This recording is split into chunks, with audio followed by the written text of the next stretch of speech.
Loser होने का दिखावा कर रहा था। मैं बहुत ज्यादा कंफ्यूज हो चुका हूँ, ये क्या हो रहा है? नहीं, वह लोग एक लूजर है। नहीं, क्या तुम लोग पागल हो गए हो? अगर वो एक लूजर होता तो उसकी बॉडी पर इतने सारे टैटूज जैसे कि एक याकुजा मेंबर के होते हैं वैसे क्यों है? अगला कमेंट आता है कि शायद ये टैटूड लूजर है। होबिन कहता है कि क्या तुम लोग जानना चाहते हो कि एक एक्चुअल लूजर कैसा होता है जिसको फाइट नहीं आती है? लूजर मेरे जैसे, जिनके पास कोई टैटूज नहीं है, जिनके पास कोई मसल्स नहीं है। मैं हूँ एक असली लूजर। स्नैपर सारे जो व्यूअर्स थे वो थोड़े शौक हो जाते हैं। होबिन कहता है कि मेरे शरीर पर कोई टैटूज नहीं है, बल्कि मेरी बॉडी पर है वो निशान जो स्कूल में मुझे हैरेस करने की वजह से मिले हैं। जो चीज तुम्हें मेरे शरीर पर मिलेगी वो है सूजे हुए निशान। कमेंट आने लगते कि ये जो भी कुछ कह रहा था वो कितना ज्यादा कूल था और एकदम से इसने अपने कपड़े उतार दिए। कपड़े तो उतारे लेकिन इसने पैंट की उतार दी। स्नैपर अपने मन में कहता है कि होबिन तुम्हें ये करने की जरूरत नहीं थी। तभी एक बंदा 30,000 वॉन्ट डोनेट कर देता है और कहता है कि होबिन मुझे मालूम था और मुझे तुम पर पूरा यकीन है। होबिन चलाकर कहता है कि सभी लोग ध्यान से सुनो, ये बंदा एक स्कम बैग बुली है। कमेंट आने लगते है कि मुझे मालूम था कि होबिन ऐसा कभी नहीं हो सकता है। मैंने होबिन को कभी नहीं छोड़ा था और मैंने तो कभी वायर हिट पर शक ही नहीं करा था। जो सारे के सारे व्यूअर्स उसके खिलाफ थे,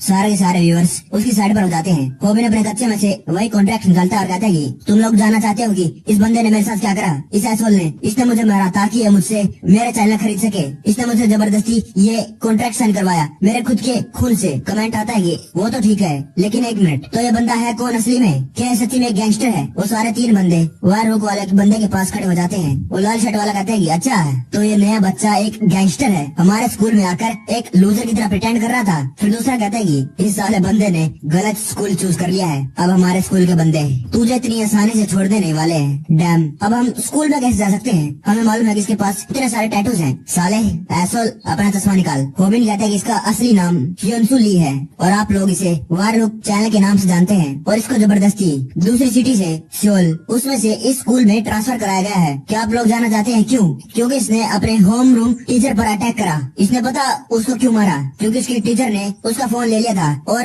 वापस देने से मना कर रहा था। बस इसलिए, सिर्फ इसी वजह से उस टीचर को बहुत ज्यादा इंजरीज आई और निकल fracture, rib fracture, spine fracture और यहाँ तक इसका टीचर उससे माफी मांग रहा था कि वो रुक जाए, उसको मारना बंद करे। उसे भीख मांग रहा था, बस बहुत हो गया, रुक जाओ। लेकिन फिर भी वो उसको मारता रहा जब तक पुलिस वाले नहीं आए। और इतने में ही वायर हुक वाले ने उन तीनों बच्चों को मार कर उनको नीचे गिरा दिया था। होबिन कहता है कि और सोचो, गैस करो कि उसने पुलिस स्टेशन में जाकर क्या कहा होगा। मैं तो बस थोड़ी सी किक बॉक्सिंग ट्राई कर रहा था। फिर वायर हुक वाला बंदा कहता है कि डैम इट, बॉस को ये पसंद नहीं आएगा। कमांडर लगती कि इसका मतलब ये किक बॉक्सर है।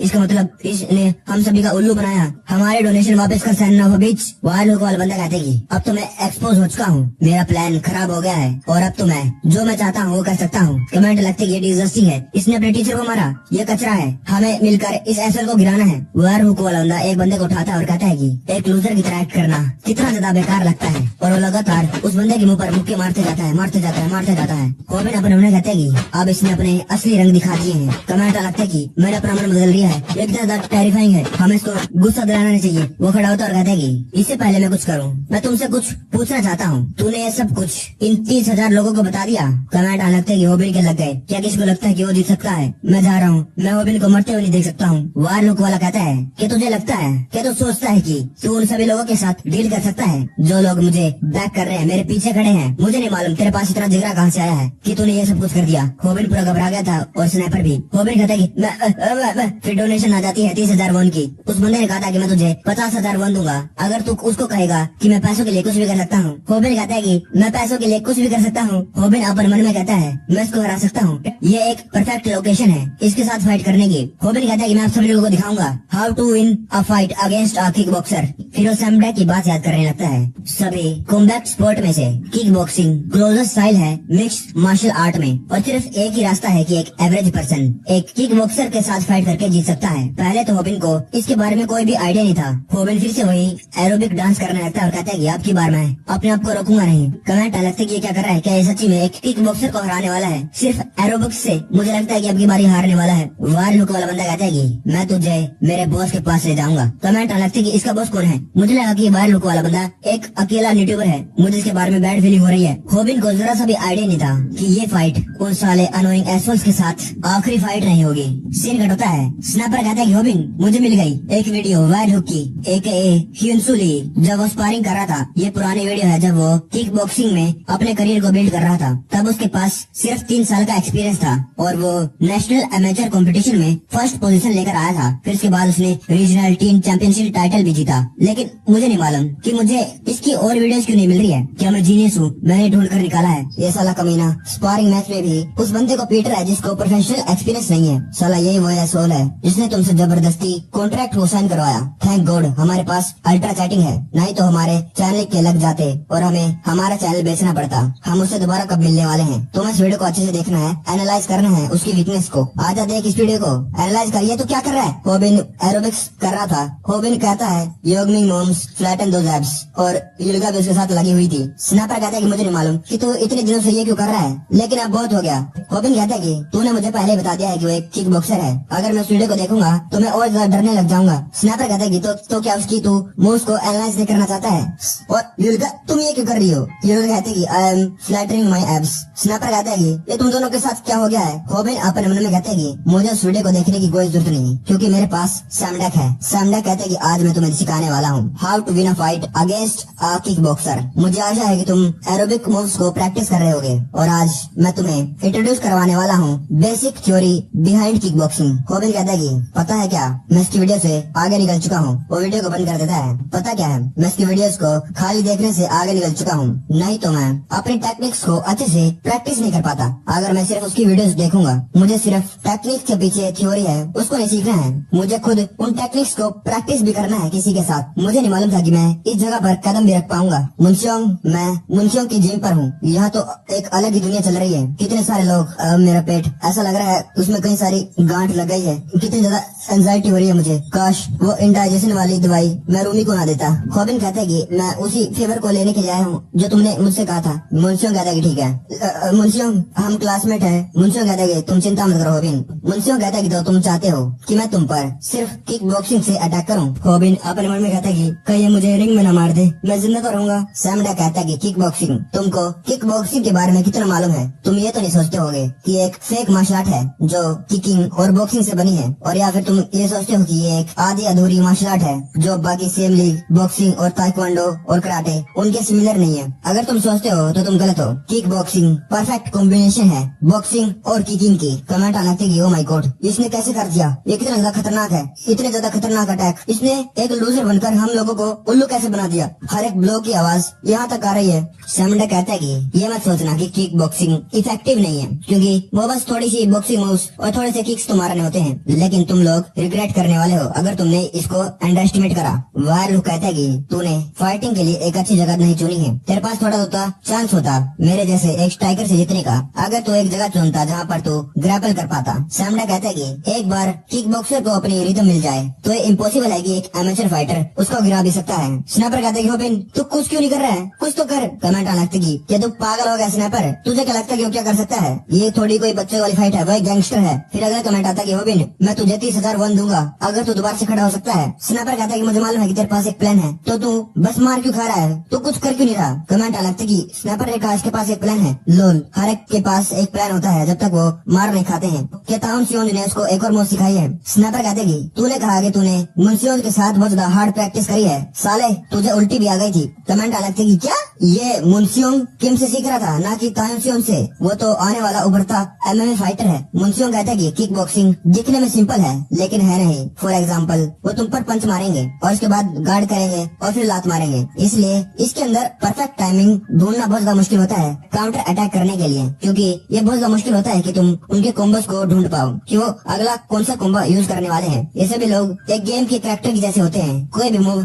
कभी भी इस्तेमाल कर सकते हैं। वायर लोग कहता है अभी तक तुमने जितने मार्शल आर्ट स्टाइल वालों के साथ फाइट करा है, किक बॉक्सिंग आज के मॉडर्न एमएमए से बहुत ज्यादा पास है। तेरी जितनी भी टेक्निक्स है, जितनी भी तूने पिछले फाइट्स में इस्तेमाल करी थी, वो किक बॉक्सर के सामने काम नहीं आएगी। होबिन कहता है कि क्या? होबिन खड़ा होता है और काफ किक मारता है। वायर लोग कहते हैं रियली तू एक काफ किक मारने की कोशिश कर रहा है एक किक बॉक्सर को? कमेंट लगता है कि इसने दोबारा से काफ किक को ब्लॉक कर लिया है। ओ शिट, किक बॉक्सर्स को पहले से काफ किक को ब्लॉक करना आता है। फिर वायर हुक वाला बंदा होबिन को मुक्का मारता है और होबिन गेटिंग हिट विदाउट गेटिंग हट टेक्निक इस्तेमाल करता है। सारे कमेंट में करने लगते हैं क्या बात है होबिन, ये तुम्हारी टेक्निक जरूर काम आएगी। लेकिन ये क्या? वायर हुक ने उसको अपर कट मार दिया। कमेंट लगते कि ये क्या था? वो तो अपर कट खाते खाते बच गया। शिट, होबिन की कोई भी टेक्निक काम नहीं आ रही है। वो इसीलिए क्योंकि किक बॉक्सर्स को बॉक्सिंग से अपर कट टेक्निक भी आती है कि वो कैसे तुरंत अपर कट मार सकते हैं। वायर हुक कहता है कि मैं देख सकता हूँ कि तू पहले से होमवर्क कर आया है। कमेंट लगता है कि उसने अभी भी एक मूव को ट्राई नहीं करा है। होबिन तुम उससे छोटे हो, तुम पक्का ही उस मूव का इस्तेमाल करते हुए जीत सकते हो। तुम्हें उस मूव का इस्तेमाल करना चाहिए। होबिन पहले भी कई सारे स्ट्राइकर के साथ फाइट कर चुका है। होबिन को मालूम होना चाहिए कि एक स्ट्राइकर के अगेंस्ट क्या काम कर सकता है। होबिन दोबारा से उस पर डबल लेग टैकल करता है। जैसे वो पास जाता है, वायर हुक वाले की नी होबिन के मुंह पर लगने वाली थी। होबिन झुक कर डोज कर लेता है। मुझे ये मूव इस्तेमाल नहीं करनी चाहिए थी। किक बॉक्सर्स को आता है कि वो एक नी स्ट्राइक को कैसे इस्तेमाल कर सकते हैं डबल नी अटैक से। होबिन कहता है मुझे मालूम है कि मुझे क्या आता है, how to do a back kick, लेकिन उन पर बैक किक भी काम नहीं करती है। जो वायर हुक वाला बंदा था वो पीछे हट जाता है और उसको होबिन की लात लगती नहीं है। वायर हुक वाला बंदा कहता है कि तुम ताइक्वांडो मूव्स का इस्तेमाल कर रहे हो, लेकिन किक बॉक्सर्स के पास एक ग्रेट फुटवर्क होता है, और क्योंकि वायर हिट होबिन उसकी ताइक्वांडो स्किल्स इतनी ज्यादा भी बढ़िया नहीं है, इसलिए वो एक एक्सपीरियंस फाइटर को कभी भी हिट नहीं कर पाएगा। वायर हुक वाला बंदा कहता है कि ओ बहन का टके, इतनी ज्यादा घटिया डम स्पोर्ट को मेरे ऊपर इस्तेमाल मत कर। कमेंट आ लगते कि क्या तुम तायन सियोंज की ऐसे इंसल्ट नहीं कर सकते हो, ताइक्वांडो बेस्ट है। गॉड डैम इट, ये लड़कियां तायन सियोंज की लड़कियां फिर से आ गई। कितने सारे फैन है उसके। नंबर 1 थिंग जो तुम्हें संभल कर रहना चाहिए जब तुम्हें किक बॉक्सर के साथ फाइट कर रहे हो, वो है उनकी लातों से। वायर हुक वाला बंदा होबिन की थाई पर लात मार देता है। कमेंट आ लगते कि शिट, मुझे तो यहाँ तक आवाज आई है, ये कितनी जोर से लगा है। ये आवाज तो गोली से ज्यादा तेज थी। Oh my God. Kick boxing के अंदर अगर अपने ग्रेड को बढ़ाना हो तो एक बंदे को अपनी लातों से बेसबॉल बैट को तोड़ना होता है, तब जाकर उनकी ग्रेड बढ़ती है। स्नाइपर कहता है कि होबिन को लग रहा था उसकी लात टूट गई। स्नाइपर कहता है कि तुमने अपनी बैक किक भी इस्तेमाल कर लिया जो तुमने तायन सियोंज से सीखी थी और तुमने मांगी के अगेंस्ट इस्तेमाल करी थी, और अब वक्त आ चुका है कि तुम जो मुंशियों से सीख कर आए थे उसका इस्तेमाल करो। होबिन अपने मन में कहता है कि मुझे मालूम है कि मुझे क्या करना है। वो मुंशियों की बात याद करने लगता है। मुंशियों कहता है कि एक तरीका है जिससे तुम अमेचर एक किक बॉक्सर के अगेंस्ट फाइट जीत सकते हो। होबिन कहता है कि क्या कोई रास्ता है? मुंशियों कहता है हाँ, ये तुम्हारे लिए काम कर सकता है। मुंशियों कहता है कि जब तुम देखो तुम्हारा ओपोनेंट तुम पर मुक्का मारे तो तुरंत उनके आर्म पिट से उनकी आर्म को पकड़ लो और फिर ग्रैपलिंग पोजीशन में आ जाओ। होबिन कहता है कि मैं उसके पंचेस को देख नहीं पाता हूँ क्योंकि वो बहुत फास्ट है। होबिन अपने मन में कहता है कि मुझे मालूम है कि मुझे करना क्या है, लेकिन मेरे पास अभी उतनी स्किल्स नहीं है कि मैं इसका इस्तेमाल कर सकता हूँ। स्नाइपर कहता है कि हरी अप, जल्दी कर, नॉकआउट मूव का इस्तेमाल कर जो तूने मुंशियों से सीखी थी। उसके मुक्के को पकड़, जब वो मुक्का मारेगा और फिर उसके आर्म पिट से पकड़कर उसको ट्रैप कर ले। कमेंट लगता है कि अरे स्नाइपर को कोई चुप करो, इसको बिजली का झटका दो। स्नाइपर कहता है कि क्या तेरे पास कोई और मूव्स है जो तूने छुपा कर रखी है? तो हमेशा फाइट के अंदर एक अजीब वियर्ड मूव लेकर आता है, पता नहीं कहाँ से सीख कर आता है, कौन सा भगवान तुझे सिखाता है। होबिन अपने मन कहता है कि लेकिन मैं उस मूव का इस्तेमाल नहीं करना चाहता हूँ, मैं सच्ची में नहीं करना चाहता हूँ। स्नाइपर कहता है कि तू जल्दी कुछ कर, नहीं तो ये मुक्का तेरे मुंह पर लगकर तेरा मुंह खराब हो जाएगा, जल्दी कुछ कर। होबिन एरोबिक मूव्स करने लगता है और उसका पंच वो अवॉइड कर लेता है। सभी ये देखकर शॉक हो गए थे, ये कैसे हो गया। होबिन और मन कहते हैं कि मैं सच्ची में से नहीं करना चाहता था। कमेंट लगते हैं कि ये क्या था, इसने क्या करा। अभी करंटली 30,000 लोग लाइव स्ट्रीम को देख रहे थे। वायर हुक वाला बंदा कहते हैं कि ये क्या था। कमेंट लगते हैं कि क्या सच्ची में उसने उसके ब्लो को डोज कर लिया, क्या मुंशियों ने इसको सिखाया है। होबिन अपने मन कहते हैं कि मैंने इस एरोबिक मूव्स को कितने सारे घंटों के लिए इस्तेमाल करा है, इतना सारा प्रैक्टिस करा है, लेकिन फिर भी ये कितना ज्यादा एम्बैरेसिंग है। होबिन कहते हैं कि इस तरीके से तुम एक किक बॉक्सर से फाइट करके जीत सकते हो। कमेंट आता है कि देखो इसको कितना ज्यादा शर्मा रहा है। सैमडा कहता है कि मैं जानता हूँ ना तो तुम्हारे पास इतना मोटिवेशन है और ना ही इतना टाइम कि तुम एक मार्शल आर्ट को सीख सको। होबिन अपने मन में कहता है मैंने अभी तक अपना पूरा फेथ सैमडा के अंदर लगा रखा है, लेकिन ये मूव ये बहुत अजीब लग रही है। सैमडा कहता है कि सिर्फ एक ही तरीका है जिसे तुम एक किक बॉक्सर के साथ फाइट करके जीत सकते हो, और वो है कि तुम्हें एरोबिक वर्कआउट में से मूव का इस्तेमाल करना होगा। होबिन कहते हैं कि क्या सैमडा का दिमाग खराब हो गया है, मैं किक बॉक्सर को एरोबिक मूव से कैसे हरा सकता हूँ। होबिन वहीं पर एरोबिक मूव करने लगता है। कमेंट आ लगता है कि क्या उसने एरोबिक मूव्स का इस्तेमाल करते हुए उस पंच को डोज करा। ओ माय गॉड, ये बंदा तो कभी इधर कूद रहा है कभी उधर कूद रहा है। होबिन अपने मन कहता है कि मेरे पास कोई और ज्यादा चॉइस नहीं बची है। फिर वो गाना गाते हुए एरोबिक मूव्स करने लगता है। ये क्या हो गया, कैमरे को क्या हो गया। कमेंट आ लगता है कि शायद जो कैमरा एंगल है वो स्नाइपर की वजह से अलग हो गया है, लगता है स्नाइपर को भी शर्म आ रही है। मुझे लगता है कि कैमरा छोड़कर अभी घर जाने वाला है। होबिन अपने मन कहते हैं कि क्या है सच्ची में काम करने वाला है। योंगमीज mom flatten those abs. Wire hook वाले बंदे को गुस्सा आने लगता है, ये क्या तेरा दिमाग खराब हो गया, ये क्या कर रहा है, तू सीरियस है क्या। सैमडा कहता है कि ऑफ कोर्स मैं सीरियस हूँ, मुझे मालूम है कि एरोबिक्स एक मार्शल आर्ट नहीं है, लेकिन उनके अंदर सिमिलैरिटीज हैं। वायर हुक वाला बंदा होबिन पर लात मारता है। होबिन एरोबिक्स मूव्स का इस्तेमाल करते हुए अपने पैर को उठाता है और उसकी किक को ब्लॉक कर लेता है। सैमडा की निगाह था ये जो सबसे ज्यादा चीज तुम्हें जिस पर ध्यान देना है वो है जब एक किक बॉक्सर फाइट के दौरान तुम पर किक मारे, लेकिन क्योंकि हमारे पास इतना टाइम नहीं है इसलिए हमें बस एरोबिक्स की एक मूव से ये करना होगा। तुम्हें ये प्रैक्टिस करना है द मुआ थाई गार्ड स्टैंस।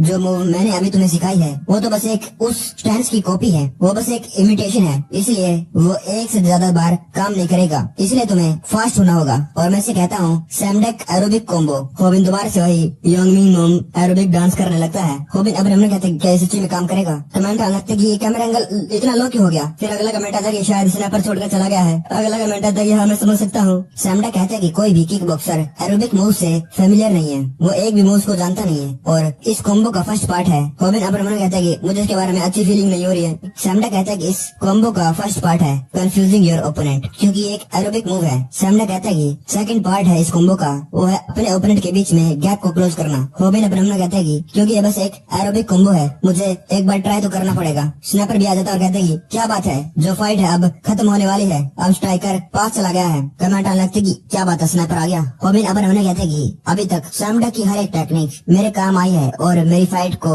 जिताने में मेरी मदद करी है। स्नैपर कहते हैं लेट्स गो होबिन। उसे कुछ नहीं फर्क पड़ता है कि ये मूव्स एरोबिक कॉम्बो है। होबिन अपने हाथ को उसकी गर्दन की तरफ ले जाने लगता है, लेकिन जो वायर हुक वाला बंदा था अपने हाथों को उसकी गर्दन के राउंड करता है और कहता है कि क्या तू गी चोक इस्तेमाल करने वाला है? तुझे क्या लगा कि तू बस मेरे पास आकर गी चोक इस्तेमाल करके मुझसे जीत सकता है? क्योंकि बस किक बॉक्सिंग के अंदर ग्रैपलिंग मूव्स नहीं है, इसलिए मुझे थोड़ा बहुत तुझे क्रेडिट देना होगा। लगता है तू घर जाकर होमवर्क कर आया है, लेकिन तेरी इन्फॉर्मेशन आउटडेटेड है। होबिन ने कहते हैं कि आउटडेटेड इसका क्या मतलब? जो सैमडा की वीडियोस थी वो 5 साल से ज्यादा पुरानी थी, तो 5 सालों में किक बॉक्सिंग उसमें कई सारी मूव्स आ गई होगी। Kick boxing most iconic move. Viral वो कहता है कि मैं तुझे दिखाता हूँ क्या होता है जब तू एक किक बॉक्सर के पास आता है। Kick boxing most iconic move a Thai clinch with a knee strike. सभी लोग शो को गए थे। होबिन को बहुत जोर से लगी थी। होबिन अपने उन्हें कहते हैं कि इसने क्या कहा कि मेरी इन्फॉर्मेशन आउटडेटेड है। वायरल कहता है कि ये तो अपने मूव्स को क्या कह रहा है, एरोबिक मूव्स। हाँ तेरी मूव्स ने तुझे मेरे 1-2 हिट डोज करने में मदद करी है, लेकिन उससे कुछ फर्क नहीं पड़ता है। तुझे क्या सच्ची में लगता है कि तू जीत सकता है क्योंकि तुझे बस थोड़ी बहुत ही डांसिंग मूव आ गई है और तू मेरे पास आ गया है? साले असोल, तू तेरी आउटडेटेड इन्फॉर्मेशन तेरे काम आ सकती है जब तू ताइक्वांडो के साथ फाइट कर रहा हो, लेकिन ये एक रियल कॉम्बैट स्पोर्ट है। वार हुक वाले बंदे की लात होबिन को लगने वाली थी, तभी टाइम सो जाता है और वार हुक वाले बंदे के मुंह पर लात मार देता है। स्नैपर ये देखकर शॉक हो गया था और होबिन भी। होबिन अपने मन में कहता है कि मास्टर सियोंज। सारी लड़कियां कमेंट में पागल हो जाती हैं। होबिन अपने मन में कहते हैं कि मास्टर सियोंज यहाँ पर क्या कर रहे हैं? क्या वो लाइव स्ट्रीम देखकर मुझे बचाने के लिए यहाँ पर भाग कर आ गए? सारी लड़कियां पागल हो गई जी। अगला कमेंट आता है कि अरे कोई 3 लड़के को भगाओ यहाँ से। टान सियोंज कहता है कि होबिन कहता है यस मास्टर सियोंज। होबिन अपने मन में सोचता है कि वो उसकी मदद करने के लिए आ गया है। होबिन कहता है कि किसने कहा कि तू MMA सीख सकता है? मैंने ये भी सुना है कि तूने प्रैक्टिस करी और उल्टी भी करी मेरी ताइक्वांडो यूनिफॉर्म पहनकर। कमेंट लगते कि सर को देखो, होबिन के लग गए, वो पकड़ा गया। होबिन का सेम एक्सप्रेशन आ गया है जब मेरे डैड चीटिंग कर रहे थे और वो पकड़े गए। ये कैमरा एंगल फिर से लो कैसे हो गया? वो स्नैपर साला फिर से भाग गया, बट सीरियसली। लेकिन टाइम सियोंज यहाँ पर क्या कर रहा है? क्या वो इसलिए है क्योंकि होबिन एक MMA जिम में गया था? Oh my God, lol please ऐसा मत कहना कि वो सच्ची में बस इसलिए आया है। टाइम सियोंज कहता है कि तू मेरे ऑर्डर्स के अगेंस्ट कैसे गया? तू ताइक्वांडो क्यों नहीं सीख रहा है? मैंने कहा था कि तू सिर्फ ताइक्वांडो सीखेगा। टाइम सियोंज ने अपने हाथ को होबिन के गले पे लेकर गया था। कमेंट लगते कि तुम सही कह रहे हो, लगता है मास्टर सियोंज अपने स्टूडेंट को ऐसे छोड़ देने वाला है। वो कहता है कि वाओ देखो कौन आया है, टाइम सियोंज। मुझे लगा कि कौन प्रोफेशनल फाइटर आया होगा। मैं सोचता हूँ कि तू किस प्रकार का प्रोफेशनल फाइटर है जिसने अपना पछोड़ा पटवा लिया बस एक रेगुलर लूजर से। तुझे देखकर बिल्कुल ऐसा लगता है जो बंदा ताइक्वांडो के लिए बसदा पागल हो। तुझे क्या लगता है कि तू ये वर्थ भी करता है कि तू अपने आप को एक प्रो फाइटर कहे अगर तू ताइक्वांडो का इस्तेमाल करता है? मैंने तो ये भी सुना है कि तेरे ताइक्वांडो स्टूडियो में आजकल बच्चे पढ़ने के लिए आते हैं, तो शायद मुझे तुझको आफ्टर स्कूल ट्यूशन मास्टर कहना चाहिए। होबिन अपने कहता है कि अभी भी कुछ बिगड़ा नहीं है। अगर मैं मास्टर सियोंज को इसके खिलाफ भड़का दूं तो वो उसे पीट देगा। होबिन कहता है कि मास्टर सियोंज ये बंदा बार बार ताइक्वांडो की बुराई कर रहा है, उसे कचरा कह रहा है। वायर वाला बंदा कहता है कि मुझे माफ कर देना, तुझे क्या बस इसलिए गुस्सा आ रहा है क्योंकि मैंने तेरे बॉयफ्रेंड को पीटा, उसे इंसल्ट करा? टाउन सियोंज उसको देखता है और कहता है कि हे क्या तेरे पास 500 वन है? टाउन सियोंज कहता है कि क्या तेरे पास 500 वन है? स्नैपर कैमरा छोड़कर होबिन के पास चला गया था। स्नैपर कहता है कि क्या तो ठीक है, तेरी कोई हड्डी वड्डी तो टूटी? ये साला भयान का टका उसने स्ट्राइक से तुझे मारना चाहता था, इसने तो ट्रेनिंग करी है, इसको तो मालूम होना चाहिए कि अगर तुझे लग जाती तो मर जाता। स्ट्रीम के बारे में भूल जाओ, हम इतना कर पाए वही बहुत है। हमें जो कंटेंट चाहिए था वो हमें मिल गया है, अब पागल मत बनाओ। तुम्हें अभी हॉस्टल चलना है और बाकी चीजों के बारे में चिंता मत करो। टाउन सियोंज यहाँ पर आ चुका है। कमेंट आने लगते कि ये ताइक्वांडो वर्सेस किक बॉक्सिंग हो रही है, दिखा बता दो तायुन कि अगर कर लोग तुमसे डरते क्यों हैं? फिर लड़कियां भी आ जाती हैं और कहती है हम भी यहीं पर हैं। वायरल को बंदा कहता है कि सॉरी तायुन, मुझे नहीं मालूम था कि वायर हिट वाले का एक बॉयफ्रेंड है। क्या तो उसका नाइट है या और कुछ उसे बचाने के लिए आ गया? कमेंट ऑन लगती है, देखो ये तायुन को गुस्सा दिला रहा है। वायरल को कहता है क्या यही हुआ था जब तू इस लूजर से हार गया था जिसके पास 0 एक्सपीरियंस है? तायुन कहता है कि तू जानना क्यों चाहता है? क्या तू जालिस है? कमेंट ऑन लगती है ये लड़कियों को यहाँ से भगाओ, ये यहाँ पर क्या कर रही है? अगर तुम्हें तायुन को इतना ही देखना है तो उसको बोलो कि अपना खुद का चैनल स्टार्ट कर ले। तायुन कहता है कि ह्यूंगसुलीम, कमेंट लगता है इसका नाम ह्यूंगसुली है। लगता है इसको किसी से फर्क नहीं पड़ता है, इसके सामने चाहे कोई आ जाओ, और ना ही तायुन को इसके अंदर बिल्कुल भी इंटरेस्ट नहीं है। तायुन कहता है मैं होबिन से हार गया जब मैं दोनों लातों का इस्तेमाल कर रहा था, लेकिन मैं तुझे दिखाऊंगा कि मैं अपनी लेफ्ट लेग का इस्तेमाल करते हुए तुझे पीट सकता हूँ। वायरल वाला कहता है कि अच्छा देखते हैं, लेकिन एकदम से वो शौक हो जाता है। तायुन की लात उसके मुंह के पास पहुंच चुकी थी। तायुन कहता है कि ये तू क्या कर रहा है? क्या कर रहा है होबिन? होबिन ने पीछे से उसको पकड़ दिया था, बेचारे का अच्छा लाइफ ट्रिप पर निकाल दिया। तायुन कहता है कि मैं तुम्हारे व्यूअर्स को दिखाने वाला था कि ताइक्वांडो किक बॉक्सर की मार के बुरी हालत कर सकती है। होबिन कहता है कि तुम ऐसा नहीं कर सकते हो, मेरा चैनल इस बारे में नहीं है। वायर हिट ऐसा चैनल नहीं है, हम वीडियोस अपलोड करते हैं, उसके अंदर लूजर्स बुली से फाइट करते हैं और जीतते हैं। तायुन कहता है कि एक चैनल जिसके अंदर लूजर्स फाइट जीते हैं। अच्छा, कमेंट आने लगते हैं कि हाँ तुम्हें अपने स्टूडेंट के अंदर भरोसा होना चाहिए, और मैं तो सब्सक्राइब करता भी नहीं अगर ये एक फेमस फाइटर होता। तायुन कहता है कि तो उसको कैसे पिटने वाला है, तू कैसे जीतेगा? क्या तुझे सच्ची में लगता है कि तू एक किक बॉक्सर को हरा सकता है? कमेंट आने लगते हैं कि लेकिन होबिन अभी फाइट करने की हालत में नहीं है, उसे पहले ही कई सारी नीच ट्रैक लग चुकी है। स्नाइपर कहता है कि मैं तुझे पहले कहा कि हमें हॉस्पिटल चलना चाहिए, तू कैसे जीतने वाला है? कमेंट आने लगते हैं कि होबिन ना तो उस पर एक भी वार कर पाया और ना ही इसको टैकल कर पाया। वायर हिट की एक भी टेक्निक उस पर काम नहीं करी। तुम सही कह रहे हो, वो तो इतने टाइम से बस अपना पिछवाड़ा पिटवा रहा था। 1 मिनट, ये क्या है? होबिन खड़ा होता और कहते कि अभी तक तो मैंने उस पर अटैक ही नहीं करा है, मैं तो लगातार 3 मिनट से अपना पिछवाड़ा पिटवा रहा हूँ। I completed the donation channel. फिर एक बंदा 5 लाख वोन अल्ट्रा चैटिंग पर अपलोड कर देता है। कमेंट आने लगती क्या ये एक चैनल था? अच्छा तो इसको 5 लाख वोन मिलेंगे अगर ये लगातार 3 मिनट के लिए अपना पिछवाड़ा पिटवाएगा। ओ माय गॉड, क्या डमस, इसके पास कोई इज्जत नहीं है क्या? पैसों के लिए कुछ भी कर देता है। वायरल को कहता है अच्छा तो इतनी देर से तू मेरे साथ मजाक कर रहा था? ये शिट इतनी भी ज्यादा फनी नहीं है अभी। कमेंट आने लगती इसका मतलब होबिन ये जानबूझकर कर रहा था क्या? इसका मतलब होबिन एक किक बॉक्सर को हरा सकता है? तायुन उसके सर पर लात मारता और कहता कि जा देखते हैं, मैं बहुत ज्यादा क्यूरियस हूँ कि तू अब की बार कैसे जीतेगा। होबिन कहता है कि don't forget to like and subscribe and smash the notification button मेरे चैनल को भी। कमेंट आने लगता है यो होबिन हम इसी का तो कब से इंतजार कर रहे थे। होबिन कहता है कि मैं तुम्हें दिखाने वाला हूँ how to win a fight with a kick boxer, it's show time baby. फिर हम मुंशियों को देखते हैं, वो कहता है कि मुझे लगता है कि तुम्हारा ओपोनेंट कंफ्यूज हो जाएगा अगर तुम एकदम से ये करना चालू कर दोगे। मुझे मालूम है क्योंकि मैं खुद कंफ्यूज हो गया था। होबिन कहता है कि इसका मतलब ये काम करेगा है ना, क्या तुम्हें लगता है? मुंशियों कहता है कि तुम्हारा प्लान है इस स्टैंस की मदद से उसके पास जाना और फिर एक ग्रैपलिंग मूव का इस्तेमाल करना है ना कुछ। होबिन कहता है कि नहीं मैंने ऐसा थोड़ा कहा है, मैं थोड़ी ग्रैपलिंग स्किल थोड़ी इस्तेमाल करूंगा। मुंशियों कहता है बस इतना ही होबिन कि तुम और कुछ नहीं करने वाले। लेकिन होबिन वायरल वाला के पास जा रहा था। वायरल वाला उसके पेट में लात मार देता और कहते कि साले मेरे पास क्या करने के लिए आ रहा है? मुंशियों ने कहा था कि तुम उसके पास बस एक ही बार जा पाओगे, तुम एक किक बॉक्सर के अगेंस्ट हो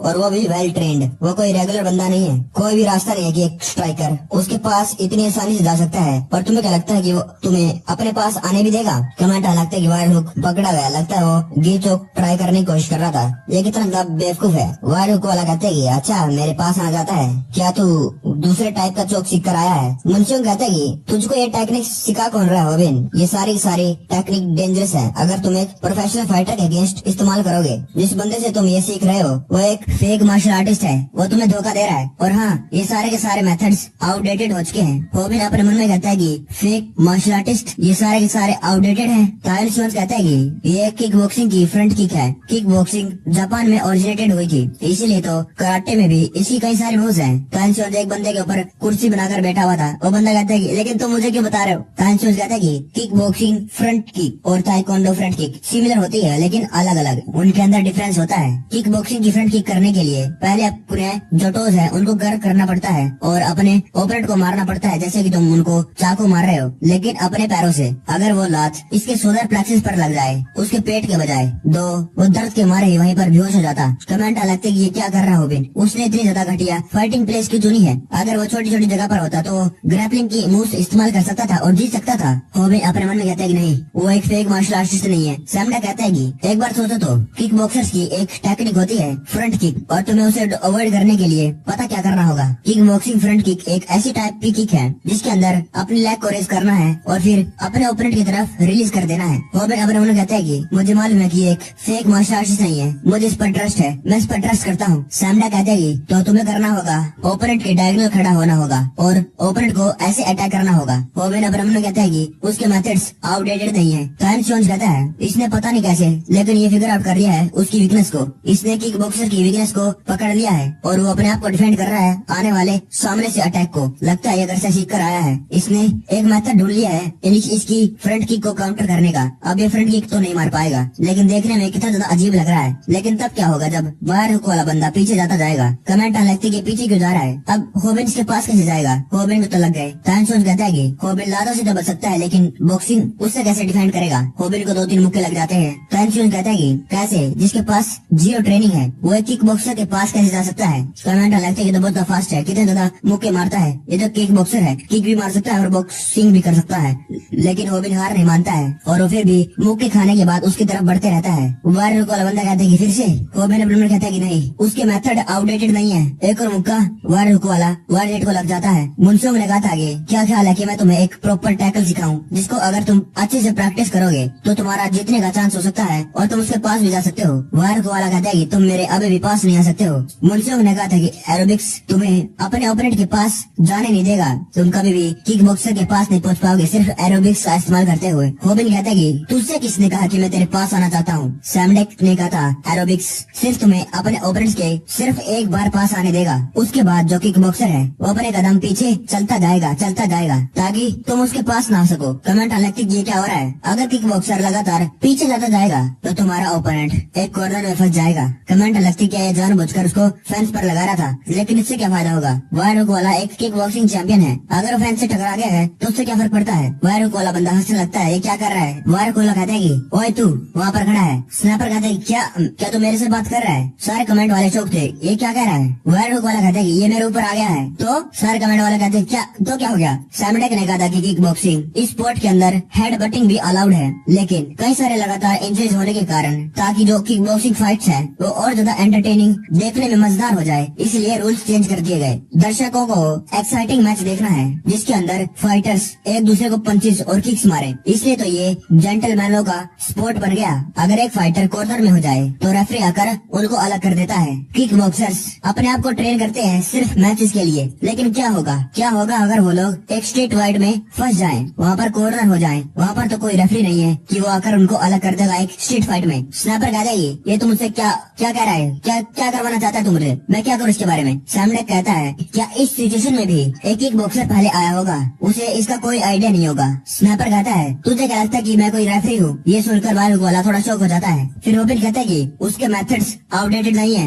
होबिन उसको मुक्का मारने लगता है और एक हाथ से उसका गला पकड़ने लगता है, लेकिन ये क्या, वायर हुक वाले ने दोबारा से उसकी गर्दन को पकड़ लिया है दोनों हाथों से। वायर हुक वाला कहते हैं कि मैं तो बहुत ज्यादा फोकस कर रहा था कि मैं तुझे मार कर तेरा भरता बना दूं, लेकिन मैं तो भूल ही गया था कि ये कोई प्रॉपर मैच थोड़ी है। टाइम्स खड़ा होता है, होबिन साले बेवकूफ लग गए। वायर हुक वाला कहता है कि लगता है तू सीख कर नहीं आया है ना। मुंशियों कहते हैं कि तुम्हारा ओपोनेंट तुम्हें अपने दोनों हाथों से तुम्हारी गर्दन को पकड़ लेगा, ये एक थाई क्लिंच है और बाद में तुम पर एक नी स्ट्राइक करेगा, फिर तुम्हारे लग जाएंगे, फिर तुम कोई भी ग्रैपलिंग स्किल का इस्तेमाल नहीं कर पाओगे। अगर तुम्हें लगता है कि मैं गलत हूँ तो मुझे प्रूव करो, मुझे दिखाओ कि आखिरकार तुम इस सिचुएशन में कैसे जीतोगे। वायर हुक वाला कहता है कि मैंने तुझे कहा था कि तेरे मेथड्स आउटडेटेड हैं और मुझ पर काम नहीं करेंगे। वायर हुक वाले बंदे की नी होबिन को लगने वाली थी। टाइम जोन्स भी खड़ा हो गया था और कहता है मैंने तुझे पहले कहा था, मेरी बात मान लेता, मैंने कहा था कि तू नहीं जीतेगा, लगता है अब मेरी बारी आ चुका है मैदान में कदम रखने की। फिर वो देखता है स्नैपर ये क्या हो रहा है, होबिन उसको मार रहा है। होबिन अपने मन में कहता है इसलिए तो मैं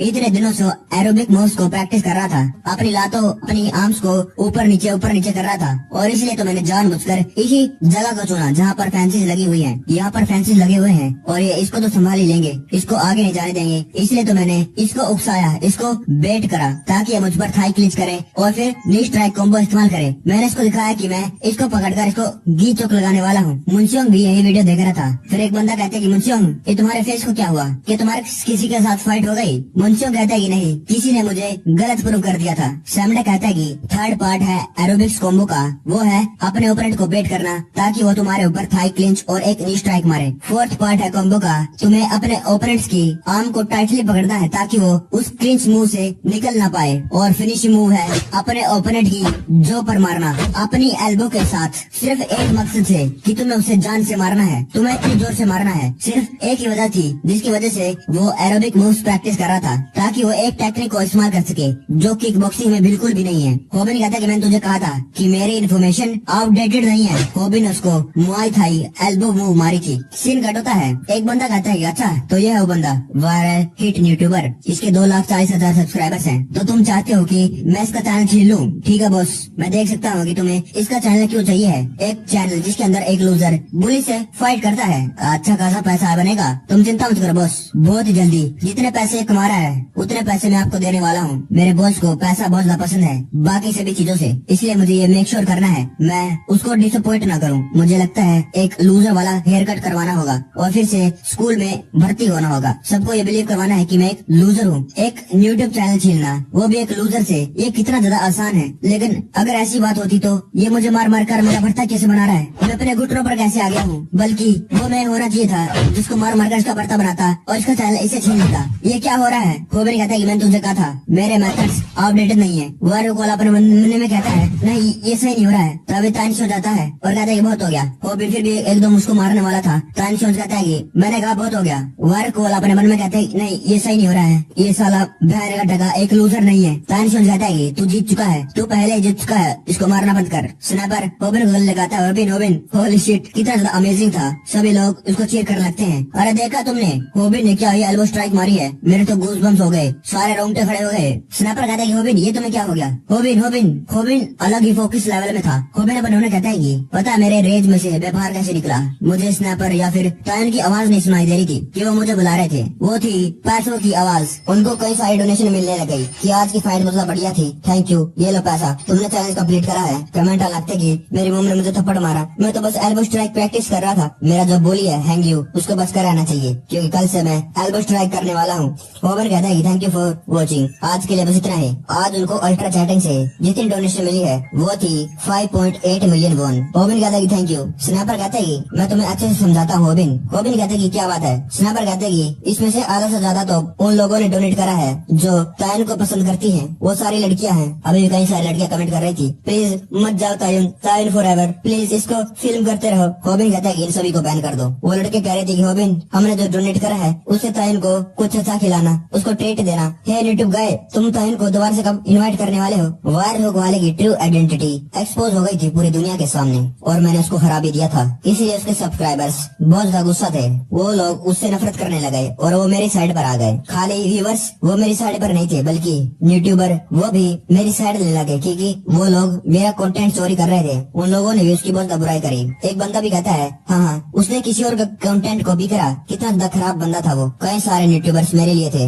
और उनकी वजह से मेरा चैनल दोबारा से पॉपुलर हो गया। रोमी भी कहती है कंटेंट कॉपी करना बहुत ज्यादा गलत बात होती है, हमें कितना सारा टाइम लगाना पड़ता है तब जाके कंटेंट बनता है ना। है रोमी भी कई और लोगों से सिर्फ इसी वजह से कोलैब कर पाई। कमेंट लगते कि अच्छा तुम लोगों को मेहनत करनी पड़ती है, क्या मेहनत करनी पड़ती है? वही जो वायरल वाला चैनल था उसके अंदर वीडियोस अपलोड करना बंद हो गई थी और एक भी वीडियो नहीं थी, उसका चैनल पूरा डूब चुका था। कई सारे लोग अभी भी कह रहे थे कि चलो उसके कमेंट सेक्शन में चलते हैं, सालों को बहुत गालियां देंगे। क्या होगा सन ऑफ बिच, क्या तू अपोलॉजी वीडियो नहीं बनाने वाला है? मुझे लगता है कि बंदा भाग गया है डर के। उसके बाद किसी को नहीं मालूम कि होनसू ली के साथ क्या हुआ, वो वायरल वाला बंदा उसके साथ क्या हुआ। अफवाह फैली हुई थी कि वो अपने घर अपने होम टाउन वापस चला गया। होबिन कहता है क्या अगर वो बाद में मेरे पीछे आया तो? और अब तो मेरे पास कोई और ट्रिक्स भी नहीं है और वो दोबारा एरोबिक्स के लिए फंसेगा भी नहीं। शायद मुझे म्यूनसी को कहकर थोड़े दिनों के लिए मुझे घर तक छुड़वाना होगा। नहीं मैं तानिश से भी तो पूछ सकता हूँ। नहीं वो बहुत स्कैरी है, मुझे समझ में आ गया, मुझे एक स्टन गन खरीद लेनी चाहिए। पीछे कुछ लगा दिया कहती है होबिन तुम बहुत ज्यादा मेहनत कर रहे हो, क्या तुम अपना लंच खाना भूल गए? तभी एक लड़की आ जाती है युल्गा को गिरा जाती है। Shit oh Lord. वो लड़की कहती है कि ओ मुझे माफ कर देना। युल्गा पर उन्होंने कहती है ये साली लिटिल फॉक्स, ये रोमी थी, वो कहती है मुझे माफ कर देना, मेरे बूट्स वो गलती से हो जाते हैं कभी कभार। युल्गा पर उन्होंने कहती है इसको मालूम है कि ये क्या कर रही है, इसलिए जानबूझकर किया है। इसको बालों का क्या हुआ? तुझे क्या लगता है कि तू कोई हिप हॉप आइडल है? ऐसे कैसे बाल कर लिए इसने? रोमी कहती है होबिन तुम इसे देख रहे हो, मुझे लगता है कि अगर हम इस आइडिया का इस्तेमाल करेंगे तो हमारे कई सारे व्यूज आएंगे। होबिन कहता है कि रोमी क्या तुम्हें मालूम है स्टन गन कितने की आती है? युल्गा कहती है कि रोमी हमारे व्यूअर्स चोरी करना बंद कर। रोमी कहती है कि ओ माय गॉश होबिन ये तो मुझे छोटे चूजे की याद दिला रही है, बेबी चिक। रूमी कहती कि तुम मेरे बॉस के पास कैसे आ गई। रूमी कहती कि सब्जेक्ट चेंज करना बंद करो, ये क्या डील हो रही है तुम्हारे और मेरे बॉस के बीच में, ये तुम क्या करने की सोच रहे हो। रूमी कहती कि वेल इसने मुझे एक ड्रिंक दी थी मेरे डाइजेशन के लिए, इसलिए बस मैं क्या बताऊं, तुम ही बताओ। युलिका पर उन्होंने कहती कि एक ड्रिंक दी थी डाइजेशन के लिए, क्या ये वही ड्रिंक थी जो मैंने इसको दी थी। बॉस क्या तुम्हें याद है मैंने तुम्हें एक डाइजेशन के लिए ड्रिंक दी थी उस दिन, क्या तुमने गोल्ड डिगर को दिया है। होबिन कहती क्या वो डाइजेशन वाली ड्रिंक। युलिका कहती कि हाँ हाँ वही वही। होबिन कहता है कि हाँ मैंने इसको दे दिया है क्योंकि मेरा पेट थोड़ी खराब होता है। रूमी कहती कि ओ माय गॉड होबिन तुम्हें मुझे नहीं देना चाहिए था, सिली बॉय। होबिन कहता है कि लेकिन तुमने क्यों पूछा कि तुम्हारा पेट खराब हो गया है। युलिका भाग भाग कर अपने फादर के साथ ट्रैकिंग कर रही थी और कहती कि सन ऑफ अ गन, वो साला स्टूपिड मोरन, वो अपनी बड़ास वहाँ पर चिल्लाकर निकालती है। अब हम हॉस्पिटल का सीन देखते हैं। अब उसने 20 मिलियन वॉन अपनी मदर के सर्जरी के लिए भर दिए थे। वो नर्स कहती कांग्रेट्स, अब तुम्हारी मॉम की सर्जरी हो सकती है। होबिन कहता है कि ultra chatting is the best. Ultra chatting की वजह से मैं इतने सारे पैसे कमा पाया हूँ। अल्ट्रा चैटिंग की वजह से मैंने मेरे पास वाले लोगों की प्रॉब्लम सोल्व करी। मैंने युलिका का कंप्यूटर खरीदा, उसको दिया। और रही बात जो सुवाइल वाले बंदे ने मुझे डाउन पेमेंट दी थी, मैंने उसी के कच्चे में डाल दी और शायद अब हमारा सब कुछ मामला निपट चुका है। भूमि कहती तो तुम्हारे मॉम की सर्जरी फाइनली हो जाएगी, तुम्हारा हार्डवर्क काम आ गया। ओबिन कहते हैं ये सब कुछ मेरे सब्सक्राइबर की वजह से हुआ है। एक मिनट भूमि, क्या ये हमारा पहली बार है कि हम एक दूसरे को हमारे स्कूल के यूनिफॉर्म में देख रहे हैं? पता नहीं क्यों लेकिन ऐसा लग रहा है कि मैंने तुम्हें कहीं पहले देखा हुआ है। भूमि कहती कि क्या? भूमि स्माइल देती है और कहती कि मैंने तुम्हें पहले भी स्कूल यूनिफॉर्म में देख रखा है। होबिन अपने मन में कहता है कि क्या हम पहले मिल चुके हैं। सीन कट होता है, हम होबिन के घर का सीन देखते हैं। स्नैपर कहता है कि फाइनली हमारी वीडियोस दोबारा से मोनेटाइज हो चुकी है, अब हम दोबारा से पैसा कमा सकते हैं यूट्यूब से। होबिन कहता है कि ये तुमने कैसे किया, तुमने हमारे वीडियोस को दोबारा से मोनेटाइज कैसे करा। युलिका पीछे खड़ी कहती है कि इस स्नैपर ने पक्का है यूट्यूब को कोई ड्रिंक दी होगी डाइजेशन के लिए। स्नैपर कहता है कि मुझे मालूम था कि ऐसी चीजें हो जाएंगी क्योंकि हमारी वीडियोस फ्लैग वायलेंस के लिए नहीं हुई थी, बल्कि वो तो हुई थी कॉपीराइट इंफ्रिंजमेंट की वजह से। हमारी वीडियोस डिमोनेटाइज इसलिए हुई थी क्योंकि किसी ने हमारे चैनल को रिपोर्ट कर दिया था कि हमारी वीडियोस कॉपीराइटेड हैं। होबिन कहता है क्या कॉपीराइट, क्या तुम कह रहे हो कि मैंने किसी और की वीडियो चुराई? युलिका पीछे कहती कि तुमने किसी की वीडियो तो नहीं चुराई होगी, लेकिन तुमने पक्का ही एक ड्रिंक दी होगी डाइजेशन के लिए। होबिन कहता है कि हमारा चैनल तो पूरा ओरिजिनल है, लेकिन ऐसा कैसे हो सकता है? शायद यूट्यूब ने एक गलती कर दी होगी, लेकिन वैसा नहीं था। हमारे चैनल बनने से पहले एक पोस्ट हुई थी, उसके अंदर हमारी वीडियोस का ही सेम कंटेंट था। क्या इसका मतलब सैमडक ने बनाई थी क्या ये पोस्ट? एक मिनट, अगर उसने बनाई भी है, उसने ये चैनल कब बनाया और मेरे चैनल से पहले?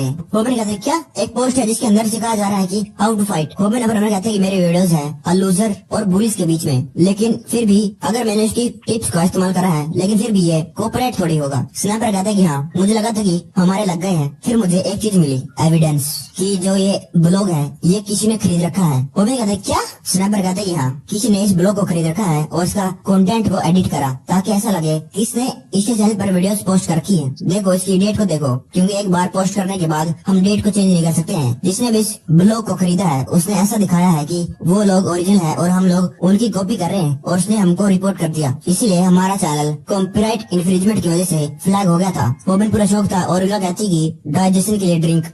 स्नैपर कहता है कि और मैं जाकर और यूट्यूबर से भी मिला जिनके साथ ऐसा ही हुआ था, किसी ने ब्लॉग को खरीद कर उनकी पोस्ट को एडिट करा और उनके यूट्यूब चैनल को डिमोनेटाइज करवा दिया। और एक बार जब उनका चैनल पूरी तरीके से बर्बाद हो गया तो उन लोगों ने उस चैनल को दोबारा से खरीद लिया।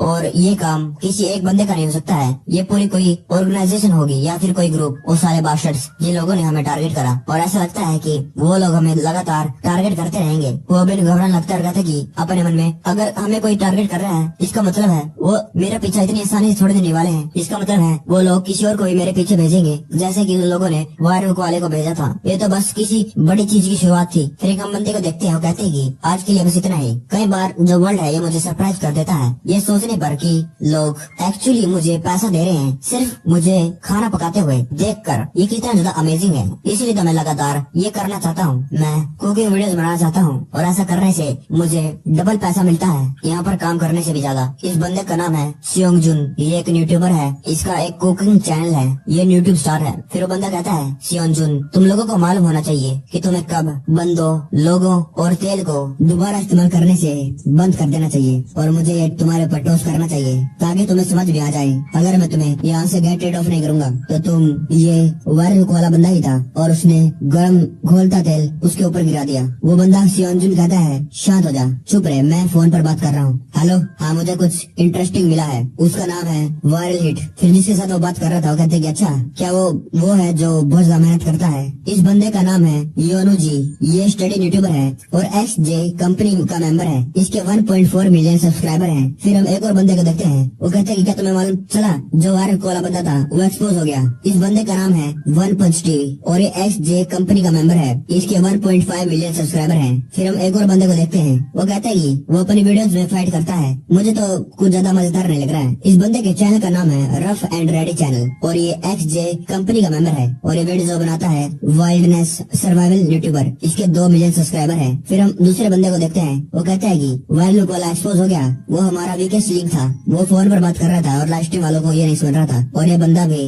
XJ कंपनी का मेंबर है यूट्यूबर जिसके अंदर ब्यूटी और एनिमल रिलेटेड कंटेंट है। 2.7 मिलियन सब्सक्राइबर्स। फिर शियोंगजुन कहता है मुझे लगता है कि मुझे उसके साथ मीटिंग करनी होगी क्योंकि उसके पास इतना पोटेंशियल है कि वो मुझे अमीर बना सकता है। मैं उससे पैसा कमा सकता हूँ। फिर मुझे पता चलेगा। मुझे देखना पड़ेगा कि वायर हिट मेरे साथ है या मेरे खिलाफ। अरे भाई ये क्या है? ये शार्क्स के मुंह में से खून क्यों आ रहा है? क्या उसने वायर हिट वाले को मार दिया? अरे भाई इसके बॉडी तो देखो यार, टैटू। इस बंदे का नाम है शियोंगजुन और ये CEO है XJ कंपनी का यूट्यूबर स्टार जो अपनी वीडियोस में कुकिंग दिखाता है और इसके 5 मिलियन सब्सक्राइबर्स हैं। सीन कट होता है। हम ओबिन के स्कूल का सीन देखते हैं। ओबिन बहुत ज्यादा खुश था। वो अपने फोन में कुछ देख रहा था। वो अपने मन में कहते कि मुझे लगा था कि एक दिन आएगा कि सब्सक्राइबर्स मुझे एक वोचर देंगे। क्या ऐसा ही फील होता है जब कोई फेमस हो जाता है? ये जगह तो बहुत ज्यादा एक्सपेंसिव है और यहाँ पर अकेला जाना बहुत ज्यादा awkward फील होगा। फिर ओबिन कहते हैं एक मिनट डिनर, वो भी 2 लोगों के लिए। मुझे लगता है कि मुझे किसके साथ जाना चाहिए? स्नैपर कहता है कि तू किसके साथ जाएगा? साले तू तो अपने घर से बाहर ही नहीं निकलता है। पहले कभी गया है तो तू अपने साथ किसको लेकर जाएगा?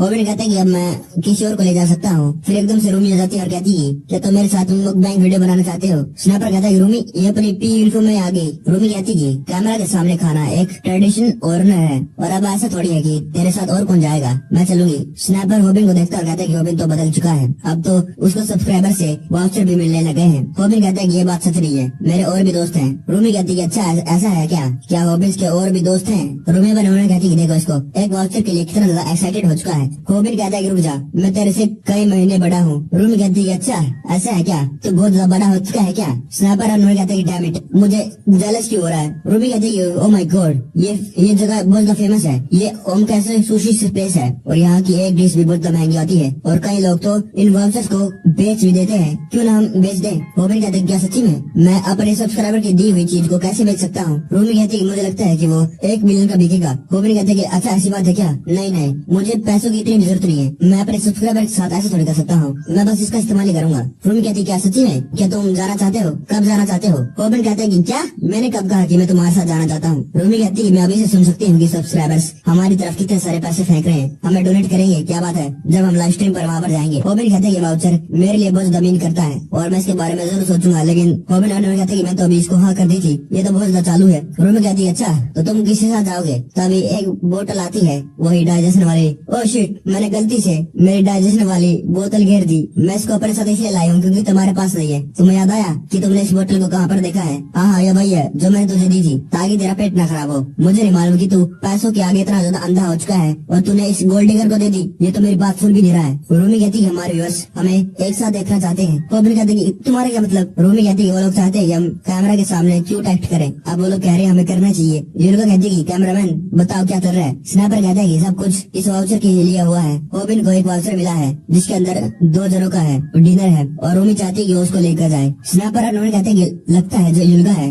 वो इस वाउचर के अंदर इंटरेस्टेड नहीं है और मुझे इस मौके का फायदा उठाना चाहिए और इसको डेट के लिए पूछना चाहिए। स्नैपर कहता है कि युल्गा क्या तुम, लेकिन युल्गा कहती है ओह माय गॉड मैं तो इम्प्रेस हो चुकी हूँ, एक वाउचर मिल गया। स्नैपर अपने मन में कहता है कि काश ये धरती मुझे निकल ले। युल्गा कहती है तुम मुझसे माफी मांग सकते हो, मैं उससे भी मान जाऊंगी। तुम्हें इतना ज्यादा आगे जाकर अपने सब्सक्राइबर से एक वाउचर मांगने की जरूरत नहीं थी। रूमी कहती है ये तुम क्या कर रहे हो, क्या बात कर रही हो? तुम वैसे एक एडिटर हो ठीक है, क्या तुम्हें मालूम है क्या तुम्हारे अंदर इसके लिए कुछ फीलिंग है? युल्गा कहती है फीलिंग्स नॉनसेंस। लेकिन उन्होंने कहते हैं ये क्या हो रहा है? ये वाउचर मुझे मिला है लेकिन ये मुझसे बिना पूछे एक दूसरे से लड़ रही है। रूमी कहती है अच्छा लगता है तुम्हारा इसके ऊपर दिल आ गया है। युल्गा कहते हैं मैं से दूर हो जा, नहीं आया है, मैं तेरे ऊपर बेसबॉल चौक लगा दूंगी। रूमी कहती है क्यूट बेबी चीक। युल्गा कहती है साली फोक्स। होबिन कहता है सुनो मुझे माफ कर देना, मैं तुमसे कह रहा हूँ लेकिन मैं पहले किसी और को पूछ चुका हूँ। और फिर वहाँ पर यह हुआ। भूमि कहती है अच्छा ये तुम्हारे लिए बहुत ज्यादा ऑकवर्ड सिचुएशन हुई होगी, क्या तुमने उनको बताया कि तुम उनके साथ नहीं जा रहे हो? होबिन कहता है हाँ मैंने कहा। क्योंकि वाउचर मेरे लिए बहुत ज्यादा इम्पोर्टेंट है। भूमि कहती कि अच्छा तो ये डिनर 2 लोगों के लिए है, इसका मतलब 2 लोग तो जरूर आएंगे। होबिन कहते कि रुको, क्या तुम भी कंफ्यूज होगा इसके बारे में? भूमि कहती कि बस रुक जाओ, तुम्हें और ज्यादा आगे कुछ कहने की जरूरत नहीं। भूमि अपन मन में कहती है कि होबिन बदल चुका है, वो तो मेरी आंखों में देख नहीं सकता है और वो यहाँ पर मुझे डिनर के लिए पूछने के लिए आ गया। भूमि कहती है कम ऑन, अब तुम इतना बेवकूफ मत बनो, बताओ कब आना है? होबिन कहता है कि तुम्हारा क्या मतलब? भूमि अपन मन में कहती है कि ये बिल्कुल बदल चुका है, जब मैं इसके साथ पहले मिली थी वो वाला ये होबिन नहीं रहा है। भूमि कहती है क्या तुम वहाँ पर कौन सी ड्रेस पहन कर जाओगे? क्या वहाँ पर कोई ड्रेस कोड है? सीन कट होता है और हम उसी रेस्टोरेंट का सीन देखते हैं। होबिन कहता है कि लगता है ये जगह बहुत ज्यादा महंगी है, मुझे लगा था कि ये इतनी ज्यादा फैंसी होगी। फिर दूसरा बंदा कहता है कि ये कितना ज्यादा रिडिकुलस है, कि सारी लड़कियां सोच रही थी कि तुम उनको यहाँ पर इनवाइट करोगे। होबिन कहता है कि हाँ मुझे मालूम है, लेकिन मुझे जवाब दो, मैंने क्या गलत करा है? स्नैपर कहता है कि तुम्हें उनको पहले ही बता देना चाहिए था कि तुम उनको नहीं लेकर जा रहे हो, कि बल्कि तुम तो मुझे लेकर जाओगे डमैस। होबिन कहता है कि लेकिन मैंने चाहता था कि वो इस वाउचर के लिए लड़े, मैं तो बस उनको ये कहा था कि मुझे एक वाउचर मिला है। और भूमि कहती कि स्क्रू होबिन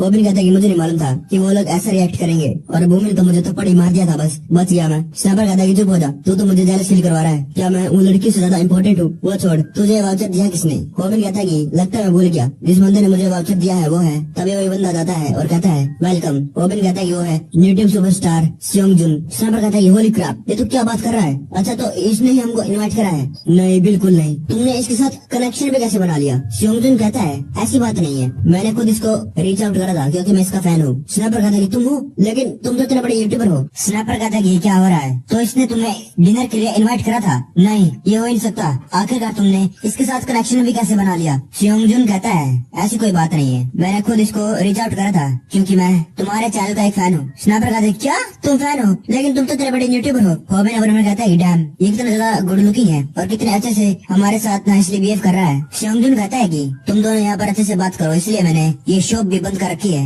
सिर्फ तुम लोगों के लिए, क्योंकि तुम लोगों ने कहा कि तुम आ जाओगे। होबिन कहता है कि क्या वाओ मेरे लिए? होबिन अपने कहता है कि ओ माय गॉड, ये कितना ज्यादा अच्छा है, तब जो इसके 5 मिलियन सब्सक्राइबर हो गए। स्योंगजुन कहता है कि क्या तुम्हें मागुरो सुशी पसंद है? होबिन कहता है कि क्या वो क्या होता है? स्नैपर कहता है कि साले डमस टूना फिश। होबिन कहता है कि मैंने तो बस कैन वाली टूना खाई है।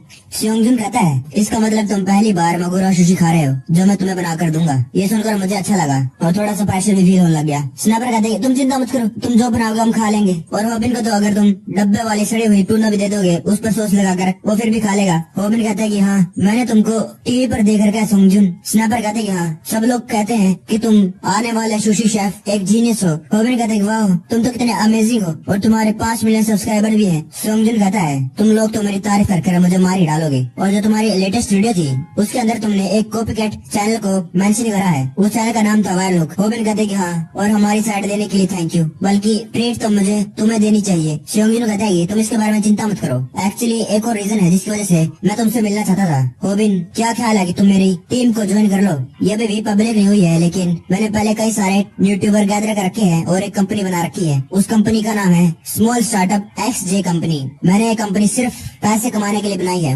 रीजन बिल्कुल सिंपल है, मैं चाहता हूँ कि तुम ज्वाइन करो। तुमने दिखा दिया है कि तुम्हारी विल पैसा कमाने के लिए कितनी ज्यादा बढ़िया है। तुमने पहले एपिसोड से ही सिर्फ पैसों पर ध्यान दिया है, उसके लिए तुम कुछ भी कर सकते हो और अच्छी खासी मेहनत भी, और मुझे तुम पसंद आए। और उसके ऊपर तुम मुझे मेरे पास्ट की याद दिलाते हो। मैं भी तुम्हारी तरह गरीब हुआ करता था जब मैं छोटा था, इसलिए मैं चाहता हूँ कि तुम मेरी कंपनी को ज्वाइन करो, हमारे यूट्यूबर टीम का मेंबर बनो, फिर हम एक दूसरे को पैसा कमाने में मदद कर सकते हैं। होबिन कहता है thank you for your offer, लेकिन मुझे तुम्हारी कंपनी के बारे में कुछ नहीं मालूम। स्योंगजुन कहता है कि हमारी कंपनी का गोल बिल्कुल सिंपल है।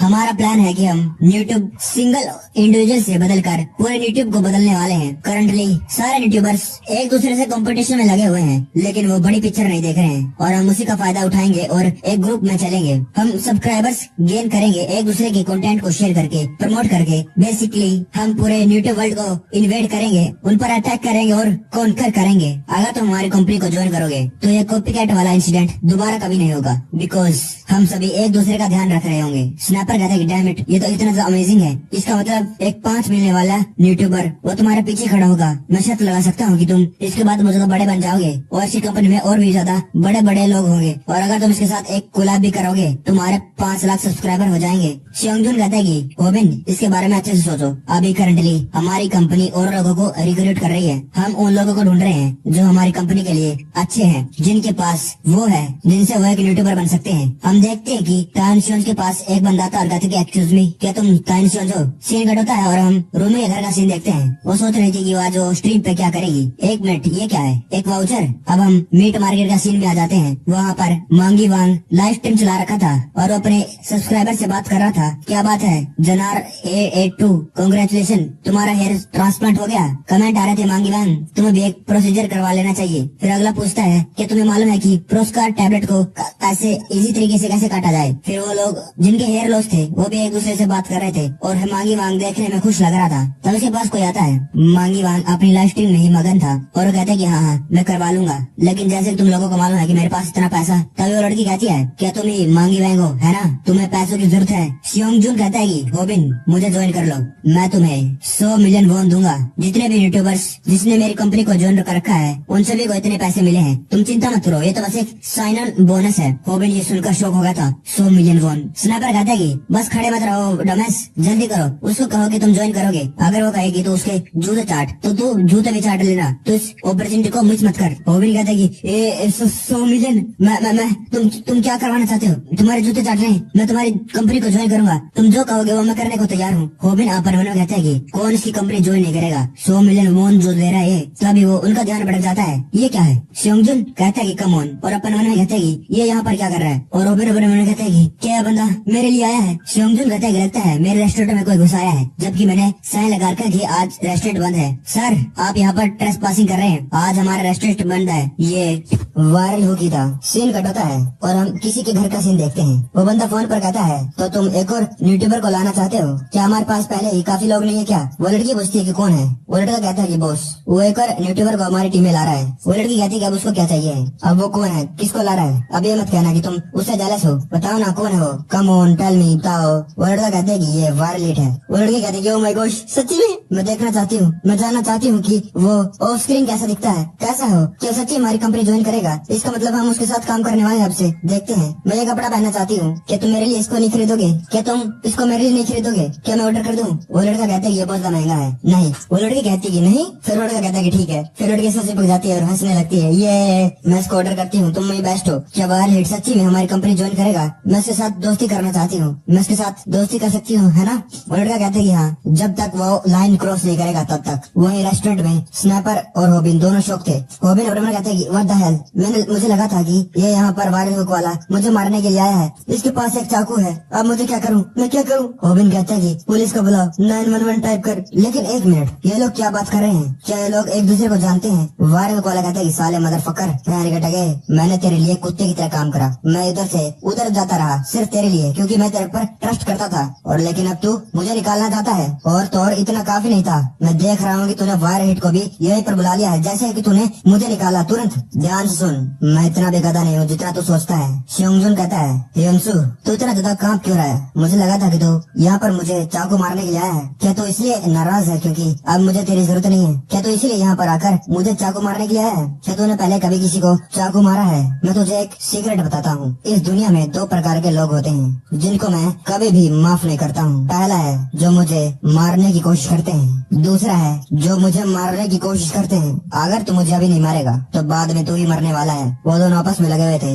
और रोबिन ये देखकर शौक था। मुझे कोई आइडिया नहीं है कि ये लोग क्या बात कर रहे हैं, लेकिन मुझे मालूम है जब उनकी बात खत्म होगी तुरंत शियोंगजुन मुझ पर हमला करेगा। वो वायरल वाला बंदा उस पर हमला कर देता है, लेकिन शियोंगजुन उसको बचा लेता है। शियोंगजुन कहते हैं कि मुझे माफ कर देना, तुम्हारी रात ऐसे एंड होने वाली है। रोबिन अपने मन में कहते हैं कि इसने मुझे बचा तो लिया है, लेकिन अब मुझे इससे बैड फीलिंग होने लग गई है। शियोंगजुन कहता है कि हम किसी और टाइम बात करेंगे। रोबिन सीन कट होता है और हम रूबी और युलिका को देखते हैं। रूबी कहती है कि क्या वायरल वाला उसने चाकू के साथ तुम पर हमला करा? स्नाइपर कहते हैं कि हाँ उसने करा। रोबिन और मैं कंपनी के बारे में बात कर रहे थे शियोंगजुन के साथ, और तभी वायरल वाला आ गया। उसके हाथ में एक चाकू था, वो बहुत ज्यादा टेरिफाइंग था। फिर वायरल वाला पागल हो गया, उसने रोबिन पर हमला करा और शियोंगजुन उसने फास्ट सोचा और वायरल वाले को जमीन पर स्लैम मार दिया। रूबी कहती है कि स्नाइपर तुम्हें कभी भी स्टोरी बिना कैमरे के नहीं बतानी चाहिए। स्नाइपर कहता है कि डैम इट, मुझे वो सब कुछ कैप्चर करना चाहिए था। एनीवे तुम्हें देखना चाहिए था कि शियोंगजुन ने क्या करा, और जैसे उसने वायरल वाले को टेक डाउन करा तुरंत पुलिस आ गई।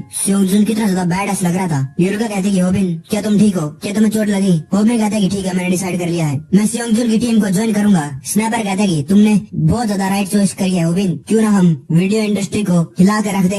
होबिन कहता है कि अच्छा तो सेयोंगजुन ने तुम लोगों को भी कॉन्टेक्ट करा है, अब हम लोग मिलकर काम करेंगे। रूमी तुम भी तो आना चाहती होगी है ना? और मांगी वैंग क्या ख्याल है तुम? मांगी वैंग कहता है कि रूमी नाइस टू मीट यू, क्या तुम यकीन कर सकती होगी अगर मैं तुमसे कहूंगा कि मैं तुम्हें पहली बार देखते ही तुमसे प्यार हो गया? रूमी कहती है तुम कब आए, तुम कब थे, तुम्हें तो मुझे डरा दिया। मांगी वांग कहता है कि मैं हूँ कोरियन ट्रेडिशनल रेसलिंग यूट्यूबर मांगी वांग। मांगी वांग अब जो गंजापन है उस पर बात करने लग गया है। मांगी वांग के अब 30,000 सब्सक्राइबर हो गए हैं और ये ऑनलाइन हेयर लॉस वाली कम्युनिटी में छा गया है। ये हमेशा अपने व्लॉग में हेयर लॉस के बारे में बात करता है। ये लगा उसकी विग उठाती है। होबिन कहते हैं कि वाह मांगी वांग तुम तो पूरे चेंज हो चुके हो, तुम तो पहले बहुत सेंसिटिव थे तुम्हारे हेयर के लिए, लेकिन अब मांगी वांग कहता है कि एक्सपोज होने के बाद मुझे समझ में आ गया कि कोई भी पॉइंट नहीं है इसके बारे में गुस्सा होने के लिए, ऐसा थोड़ी अब मैं अपने बाल को वापस ला सकता हूँ। रूमी और ये लगा उसके बाल पर फूक मारने लगते हैं। मांगी वांग के व्यूअर्स कमेंट करने लगते हैं कि ये दोनों शैतान है, ये क्या कर रहे हैं, इसके गंजे मन का मजाक उड़ा रहे हैं, इसको फूक मार रहे हैं। होबिन कहता है कि एक मिनट कोई तो मिसिंग है, क्या तुमने उसके कांटेक्ट करने की कोशिश करी? स्नैपर कहता है कि कांटेक्ट करने की क्या पॉइंट है, ऐसा थोड़ी अब वो आएगा। एनीवे तुम ठीक कह रहे हो, अब सब लोग यहाँ पर आ चुके हैं तो हम सभी लोग XJ को ज्वाइन करने वाले हैं। मैं सेयोंगजुन के साथ बिठाने की कोशिश करता हूँ, फिर हम सभी लोग मिलकर जाएंगे। तभी एक लड़की आती है, वो कहती है ये रहो तुम। होबिन फिर एक बंदे को देखते हम, वो कहता है क्या तुम पहले ही वार हिट को मिल चुके हो? सेयोंगजुन कहता है हाँ, मुझे तुमसे और बाकियों से भी एक बार पूछ लेना चाहिए था, लेकिन मैंने नहीं करा क्योंकि मुझसे इंतजार नहीं हुआ, क्योंकि मैं सच्ची में चाहता हूँ कि वो हमारी टीम को ज्वाइन करे। वो बंदा कहता है हाँ ठीक है कोई बात नहीं, तुम पक्का ही सच्ची में उसको पसंद करते हो, मुझे उसके साथ काम करके मजा आएगा, लेकिन क्या मैं कुछ सजेस्ट कर सकता हूँ? तुम्हें इसको एक सीक्रेट रखना होगा उससे, तुम्हें कभी नहीं पता चलेगा कि एक टिक टिक बम कब फट सकता है। मुझे चिंता हो रही है कहीं वो कुछ सीन न खड़ा कर दे। वो लड़की कहती है ये बार हिट। होबिन वाओ अच्छा तो तुम बिना कैमरे के ऐसे दिखते हो, क्या तुम सच्ची में 18 साल के हो? होबिन और उन्होंने कहते हैं कि इसकी वॉइस कोल्ड है लेकिन क्लियर। वो लड़की कहती है कि मैं 17 की हूँ। होबिन और उन्होंने कहते हैं कि इसकी स्किन स्नो के जैसे व्हाइट है। वो लड़की कहती है कि अच्छा तो तुम मुझसे बड़े हो, मैं हूँ योल हैन। और उस टाइम होबिन पहली बार योल हैन से मिला। होबिन शर्माते हुए कहता है कि hi Yol nice to meet you, तो तुम भी मेरी फैन हो और मैं तुमसे बड़ा हूँ। वो होबिन का हाथ पकड़ लेती है और कहती कि होबिन क्या तुम मुझे एक पिगी बैक राइड दे सकते हो? होबिन कहते हैं क्या एक पिगी बैक राइड? वो कहती कि प्लीज प्लीज मैं इतनी दूर से भागकर तुमसे मिलने के लिए आई हूँ, please come on.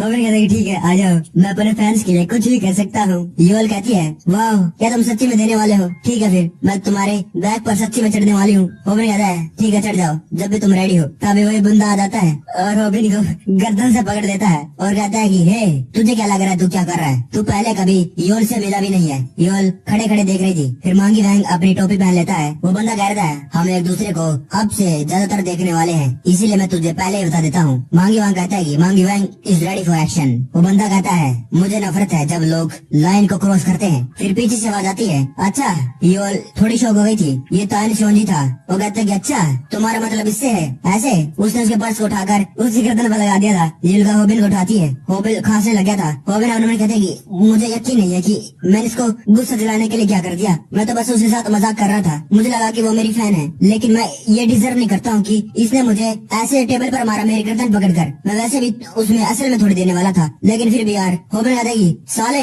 F you. ये लोग कहते हैं क्या तुम सच्ची में उसके साथ फाइट करोगे? होबिन और उन्होंने कहते हैं कि आखिर सभी लोग मुझ पर अटैक करने की क्यों चाहते हैं, ऐसा क्या है मेरे अंदर? फिर हम उसी बंदे को मांगी वांग और तान सांझ के सामने देखते हैं। होबिन उन्होंने कहता है कि इन दोनों की मदद के लिए थैंक यू, लेकिन ऐसे तो एक और प्रॉब्लम खड़ी हो जाएगी अगर ये लोग फाइट में घुसेंगे। मांगी वांग कहता है कि तुझे क्या लगता है कि तू कोई गैंगस्टर है, ऐसे वीकलिंग को बुली करता रहेगा? मुझे जवाब दे। लेकिन इतने में ही जो मांगी वांग था उस पर मुक्का तो मारता है पकड़ने के लिए। इतने में जो मांगी वांग था उसको पकड़ने लगता है, लेकिन वो नीचे झुककर आराम से डोज कर रहता है। होबिन अब कहता है मुझे नहीं मालूम ये चीजें ऐसे कैसे हो गई। होबिन देखता है योल को, ये क्या है, ये तो सब कुछ एंजॉय कर रही है, इसको तो मजे आ रहे हैं। रूमी कहती है तुम तो वही वन पंच टी हो ना, वो चैनल जो सभी को कॉल आउट करता रहता है, यहाँ तक की सेलिब्रिटीज को भी। Nice to meet you y'all, मैं भी एक सब्सक्राइबर हूँ, ये पिक्चर अच्छी लग रही है ना? मैं इसको इंस्टाग्राम पर पोस्ट करूंगी।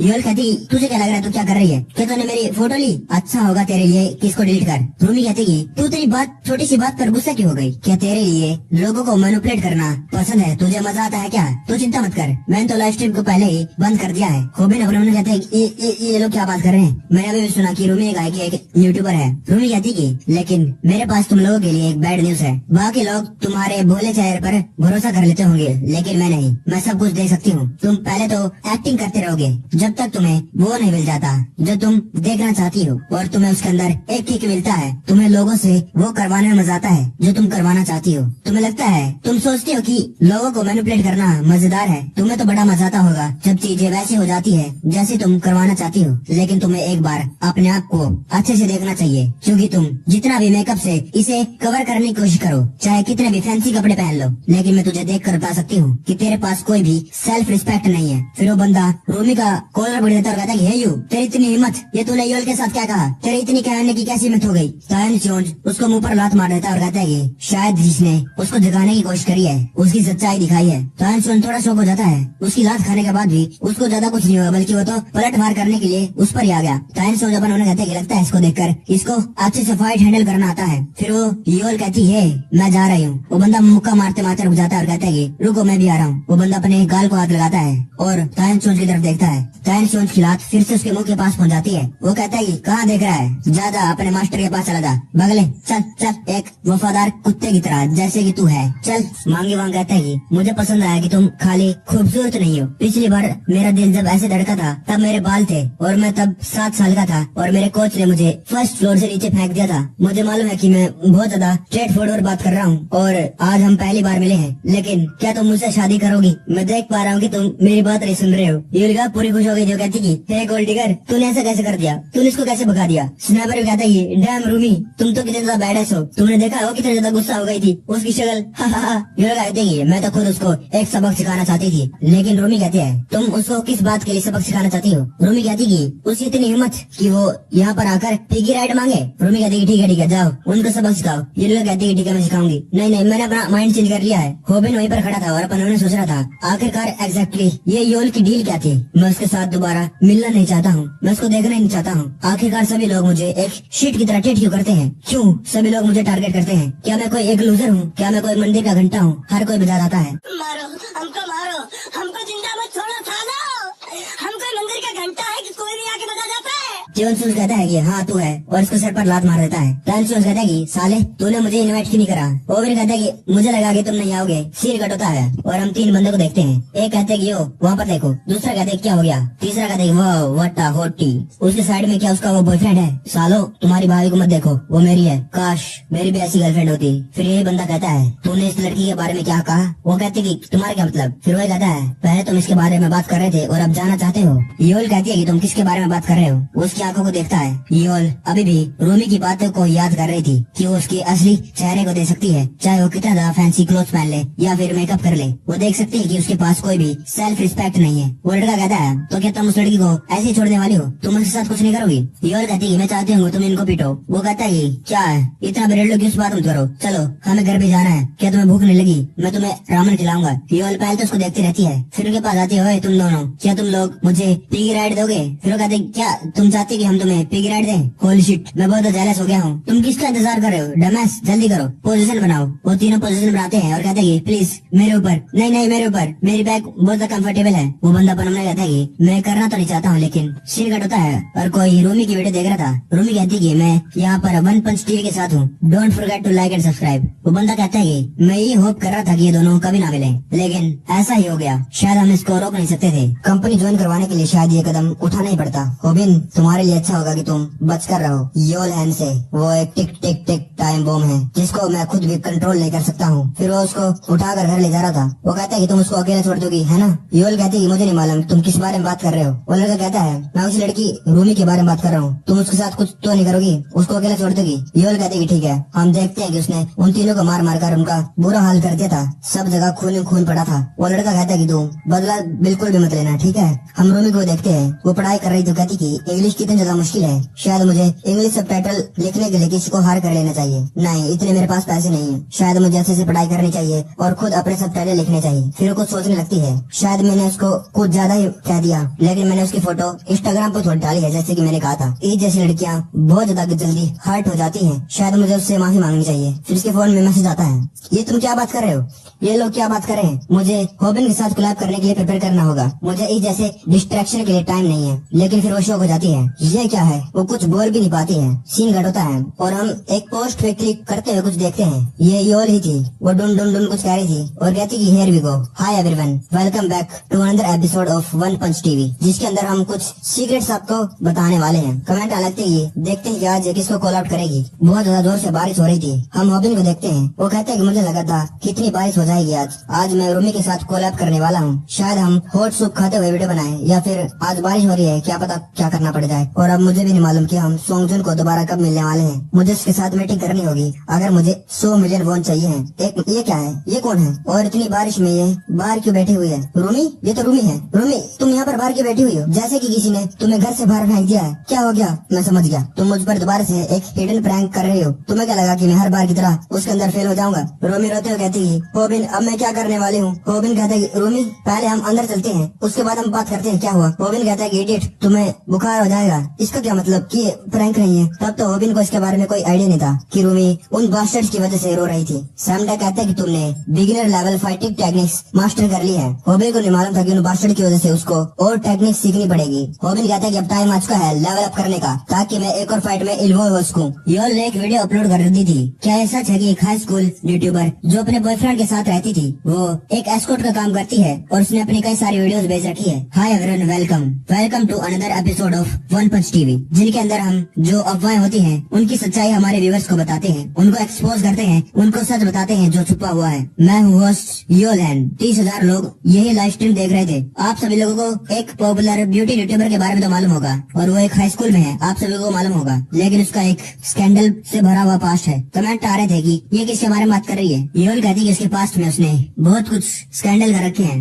Living with a boyfriend, working as an escort, खुद की वीडियो सेल करना। मैं उसी ब्यूटी यूट्यूबर रूमी के बारे में बात कर रही हूँ। रूमी के कई सारे फैंस हैं क्योंकि वो एक प्रिंसेस जैसी है। कमेंट आने लगते कि ये कोई हो ही नहीं सकता है कि वो एक बॉयफ्रेंड के साथ रहती थी। रूमी तो एक अच्छी है, रूमी को पैसे से प्यार है, लेकिन वो ऐसा नहीं कर सकती है। योल कहती कि मैं आज आपको उन्हीं अफवाहों के बारे में बताऊंगी और ये भी बताऊंगी वो सच है कि गलत। ये सब कुछ एक एनोनिमस मैसेज से शुरू हुआ है, किसी ने ये पोस्ट कर रखा है। कमेंट आने लगते कम ऑन, ये तो बस अफवाहें हैं। योल कहती है कि हमारे व्यूअर्स ने हमें इसके बारे में बताया है, फिर हम तुरंत लग गए कि ये सच है कि गलत। इसलिए मैंने घंटों बिताए, इंटरनेट पर सब कुछ ढूंढा और मुझे मिला सच। और मुझे लगता है कि हमारे सब्सक्राइबर्स ये डिजर्व करते हैं कि वो जाने। जब रूमी के सारे फैंस मुझे प्रेशर कर रहे थे कि ये सारी अफवाहें गलत हैं, तो मुझे एक दूसरा एविडेंस मिला। मुझे मिले पोस्ट जो उसने 3 साल पहले कर रखे थे, जिसके अंदर वो अपनी वीडियोस को प्रमोट कर रही थी। योल रूमी के खिलाफ कोई भी एविडेंस ढूंढ नहीं पाई थी, लेकिन उसको क्या फर्क पड़ने वाला था क्योंकि उसने वो सारे के सारे खुद ही बनाए थे। योल कहती है कि आप लोगों ने कुछ नोटिस करा इस अकाउंट के बारे में? देखो, इसमें भी रूमी का सेम सरनेम है जो उसके बाकी अकाउंट में है। फिर वो लोग कमेंट करते हैं, ओह माय गॉड, क्या सच्ची में ये रूमी का अकाउंट था? योल कहती कि मैं इसके अंदर और ज्यादा झांकने लगाई, फिर मुझे एक शॉकिंग सरप्राइज मिला। ये वाला ट्विटर अकाउंट पहले डिलीट हो चुका है, इसीलिए अब खाली रूमी है जिसको इस सच के बारे में मालूम है कि वो अकाउंट उसका था कि नहीं। लेकिन क्या चांसेस हो सकते हैं कि दोनों अकाउंट के सरनेम एक ही हो? लेकिन ये अभी भी वेरीफाई नहीं हुआ है, इसलिए हमारा हंट अभी भी जारी है। हम सच को निकाल कर रहेंगे। इसके बाद हम 2 नॉन यूट्यूबर को इंटरव्यू करने वाले हैं जो रूमी के साथ मिडिल स्कूल में गए थे। सारे व्यूअर्स इसके अंदर और ज्यादा इंटरेस्टेड हो चुके थे। पहला बंदा कहता है, मैं रूमी की क्लास में तो नहीं था, लेकिन सभी लोगों को मालूम था कि रूमी हर रोज स्कूल को स्किप करती थी। मुझे लगता है कि मैंने सुना था कि वो खुद अपना घर का खर्चा चलाती थी, अकेले रहती थी और उसकी फैमिली वालों के साथ उसकी कुछ प्रॉब्लम्स थी। और हाँ, ऐसा भी लगता था कि उसको पैसों की बहुत जरूरत थी। वो फाइनेंशियली बहुत ज्यादा स्ट्रगलिंग कर रही थी। जैसे कि इसकी स्कूल की यूनिफॉर्म वो हमेशा फटी रहती थी और उसको देखने में लगता था वो बहुत गरीब है। बट उस समय पता नहीं कैसे वो इतने महंगे मेकअप लगाने लग गई। कमेंट आने लगते कि ऐसा लगता है जैसे पजल के पीस धीरे धीरे करके सेंस बनाने लग गए हैं। वो बंदा फिर कहने लगता है वो और बच्चों से पैसे ले रही थी। और तो और सरप्राइजिंग बात तो ये थी कि वो बच्चों से कितने ज्यादा पैसा ले, लेकिन फिर भी वो उनको एक ही बार में लौटा देती थी। मुझे समझ नहीं आया कि आखिरकार उसके पास इतने पैसे कैसे आ गए। कितने महंगे हर रोज नए मेकअप को खरीदती। कमेंट आने लगती कि इसका मतलब वो पैसों को उधार लेकर मेकअप खरीदती थी। कोई गरीब इतने महंगे मेकअप को क्यों खरीदेगा? फिर अगला कमेंट आता है कि लोल, क्योंकि तुम्हें नए कस्टमर भी तो अट्रैक्ट करने हैं। योल कहती है,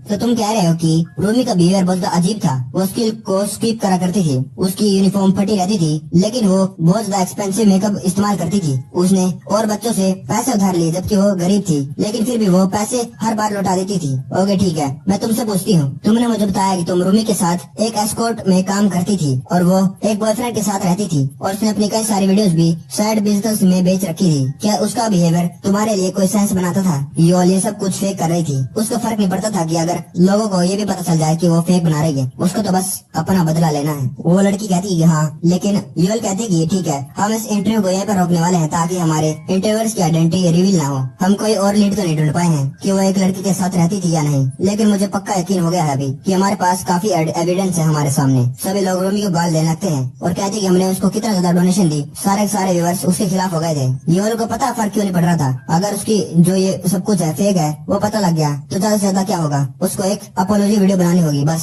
सब कुछ फिर ठीक हो जाएगा। वो यही सोच रही थी। यूएल कहती कि सिर्फ एक ही रीजन होता है कि मोस्ट माइनर्स ऐसे गंदी चीजों में इन्वॉल्व हो जाते हैं। वो इसलिए होता है क्योंकि वो लोग उनके पास इतना पैसा नहीं होता है कि वो अपनी जरूरत की चीजें या फिर जो चीजें उनको चाहिए होती है उसे खरीद पाए। लेकिन मैं तुमसे एक आखिरी क्वेश्चन पूछती हूँ, मेरे व्यूअर्स जो माइनर ऐसा करते हैं, क्या आप लोगों को लगता है कि उन लोगों ने ये सही करा? क्या उन लोगों के लिए ये राइट चॉइस थी? कमेंट लगते की मुझे ऐसा फील हो रहा है जैसे मेरे साथ धोखा हो गया है। क्या किसी को मालूम है कि रूमी कहाँ पर रहती है? यूएल कहती कि अभी तक रूमी ने इन सारे एक्यूजेशन को रिस्पॉन्ड नहीं करा है। मैं तो बस ये उसके चैनल का फैन होने के नाते कह रही हूँ। जब वो मेकअप करती थी मैंने भी उससे सीखा है, लेकिन मैं बहुत ज्यादा डिसअपॉइंटेड हो चुकी हूँ उसके अंदर। यूएल की एक आंख में आंसू भी आ गया था। कमेंट आने लगती कि क्या यूएल भी उसकी फैन थी? उसको भी बहुत ज्यादा दुख पहुंच रहा होगा सच जानने के बाद। यूएल अपने मन में कहती कि मुझे मालूम है, मुझे अच्छी तरीके से मालूम है कि एक अपोलॉजी माफी मांगने वाली वीडियो कैसे बनानी है ताकि ये गधे लोग मुझे माफ कर दें। मुझे बस सारे ब्लैक कपड़े पहनने हैं, ऐसा मेकअप करना है जैसे मैं बहुत ज्यादा थकी हुई हूँ, और एक कमजोर वॉइस में बात करनी है, फिर वीडियो अपलोड करनी है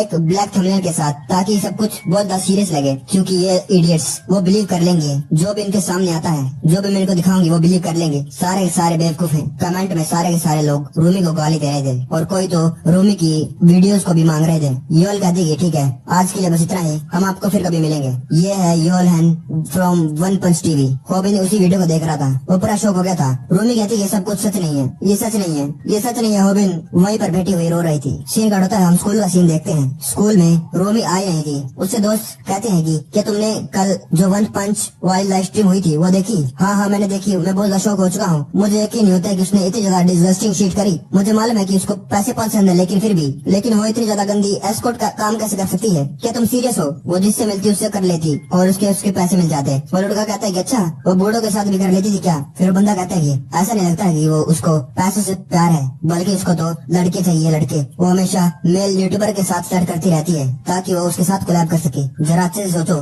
मुझे लगता है कि खाली वो लोग कोलैब वीडियोस करते होंगे, समझे? दूसरा बंदा हंसने लगता है। तभी रूमी आ जाती है और कहती है मॉर्निंग गाइस। वो लोग शो हो जाते हैं। रूमी उसका कंधे पर हाथ रखती है जो लोग ये बकवास बातें कर रहे थे। रूमी कहती है कि तुम लोग मेरे बारे में बात कर रहे हो है ना, मुझे क्लास के बाहर से सब कुछ सुन गया। वो लड़का कहते कि नहीं हम नहीं कर रहे थे। रूमी कहती है हाँ तुम कर रहे थे और ये सब कुछ बस अफवाहें हैं, तुम्हें मालूम है यूएल बस ये अफवाहें फैला रही है मेरे बारे में और कुछ नहीं है, ये सब कुछ सच नहीं है। लेकिन वो बंदा कहता है कि अपने गंदे हाथ मुझसे हटाओ। फिर दूसरा बंदा कहता है कि अब तो तेरा शोल्डर बुड्ढों की तरह स्माइल करता होगा और हंसने लगता है। फिर दूसरा कहता है कि अरे चुप हो जा, नहीं तो मैं तुझे चुप कर दूंगा। फिर वो पहला वाला हंसते हुए कहता है कि ठीक है चलो कुछ खाने वाने चलते हैं। रोमी अब उनके शोल्डर पर और ज्यादा हाथ लगाने लगती है। ये ले मैंने तुझे मेरे गंदे हाथों से टच कर दिया। तो वो कहती है ये तू क्या कर रही है? रोमी कहती है आज रात मैं स्टोरी में अपनी एक्सप्लेनेशन देने वाली हूँ मेरे चैनल पर, इसलिए उसे देखना भूलना मत, और ये अच्छा होगा कि तुम डोनेट भी कर देना। फिर वो बाहर जाते हैं। तभी एक लड़का कहता है क्या तुमने भी लेटेस्ट वन पंच टीवी वाले की वीडियो देखी है? तुम भी तो सेम क्लास में हो रोमी की वाली, क्या उस इंटरव्यू में उन लोगों ने जो कहा वो सच है क्या?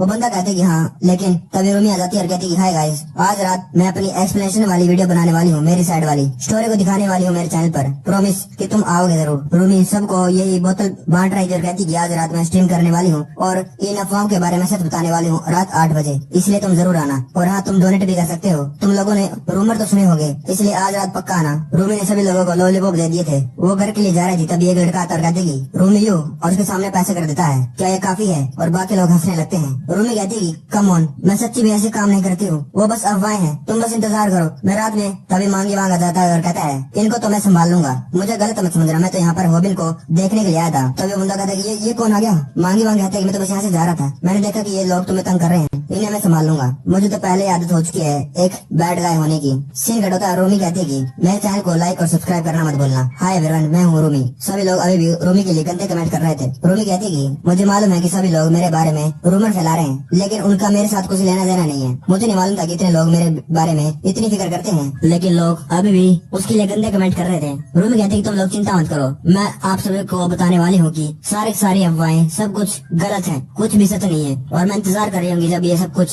क्लैरिफाई हो जाएगा। जितने लोगों ने अनसब्सक्राइब करा है और स्पॉन्सरशिप वापस ली है वो वापस आ जाएंगे। कमेंट आने लगते कि ये पक्का है, हमें दोबारा से उल्लू बनाएगी, ये स्क्रिप्ट पढ़ेगी और फिर रोने लग जाएगी, मगरमच्छ के आंसू बहाएगी। एक कहता है कि मैं तुझे चाकू मार दूंगा अगर तू मुझे कहीं रास्ते में मिल गई। रूमी कहती है अब मेरी बारी आ गई है, मैं तुम लोगों को सच बताऊं। पहली बात तो ये कि मेरा नाम रूमी ये है और मैं मेरे पेरेंट्स के साथ नहीं रहती हूँ। उसने पूरी स्क्रिप्ट लगा रखी थी कि कब क्या करना है। रूमी रोते हुए बताती है कि मेरे पेरेंट्स नहीं है और मैं अपने रिश्तेदार के साथ रहती हूँ, क्योंकि मेरी फैमिली पुअर थी। मैंने बहुत मेहनत करी, मैंने पैसे बचाए, लेकिन फिर भी मैं अपने रिलेटिव्स के साथ हमेशा के लिए रह नहीं सकी, इसलिए मैं इंडिपेंडेंट रहने लग गई। और ना मैंने पहले कभी एक ट्विटर अकाउंट बनाया है। रूमी पर हमने कहती है कि ये कितना ज्यादा अनोइंग है, मैंने तो ये सब कुछ करा भी नहीं है, फिर भी मुझे अपने पास्ट को एक्सप्लेन करना पड़ रहा है। नहीं, मुझे मालूम है कि मुझे रोना नहीं है। ये सभी लोग अगर मैं रोऊंगी तो कहेंगे कि सब कुछ एक्टिंग है। मैं नहीं करना चाहती हूँ, मैं अपनी बैक स्टोरी को किसी के साथ शेयर नहीं करना चाहती हूँ। आखिरकार क्यों मुझे अपने पास्ट को सभी लोगों को बताना है। रूमी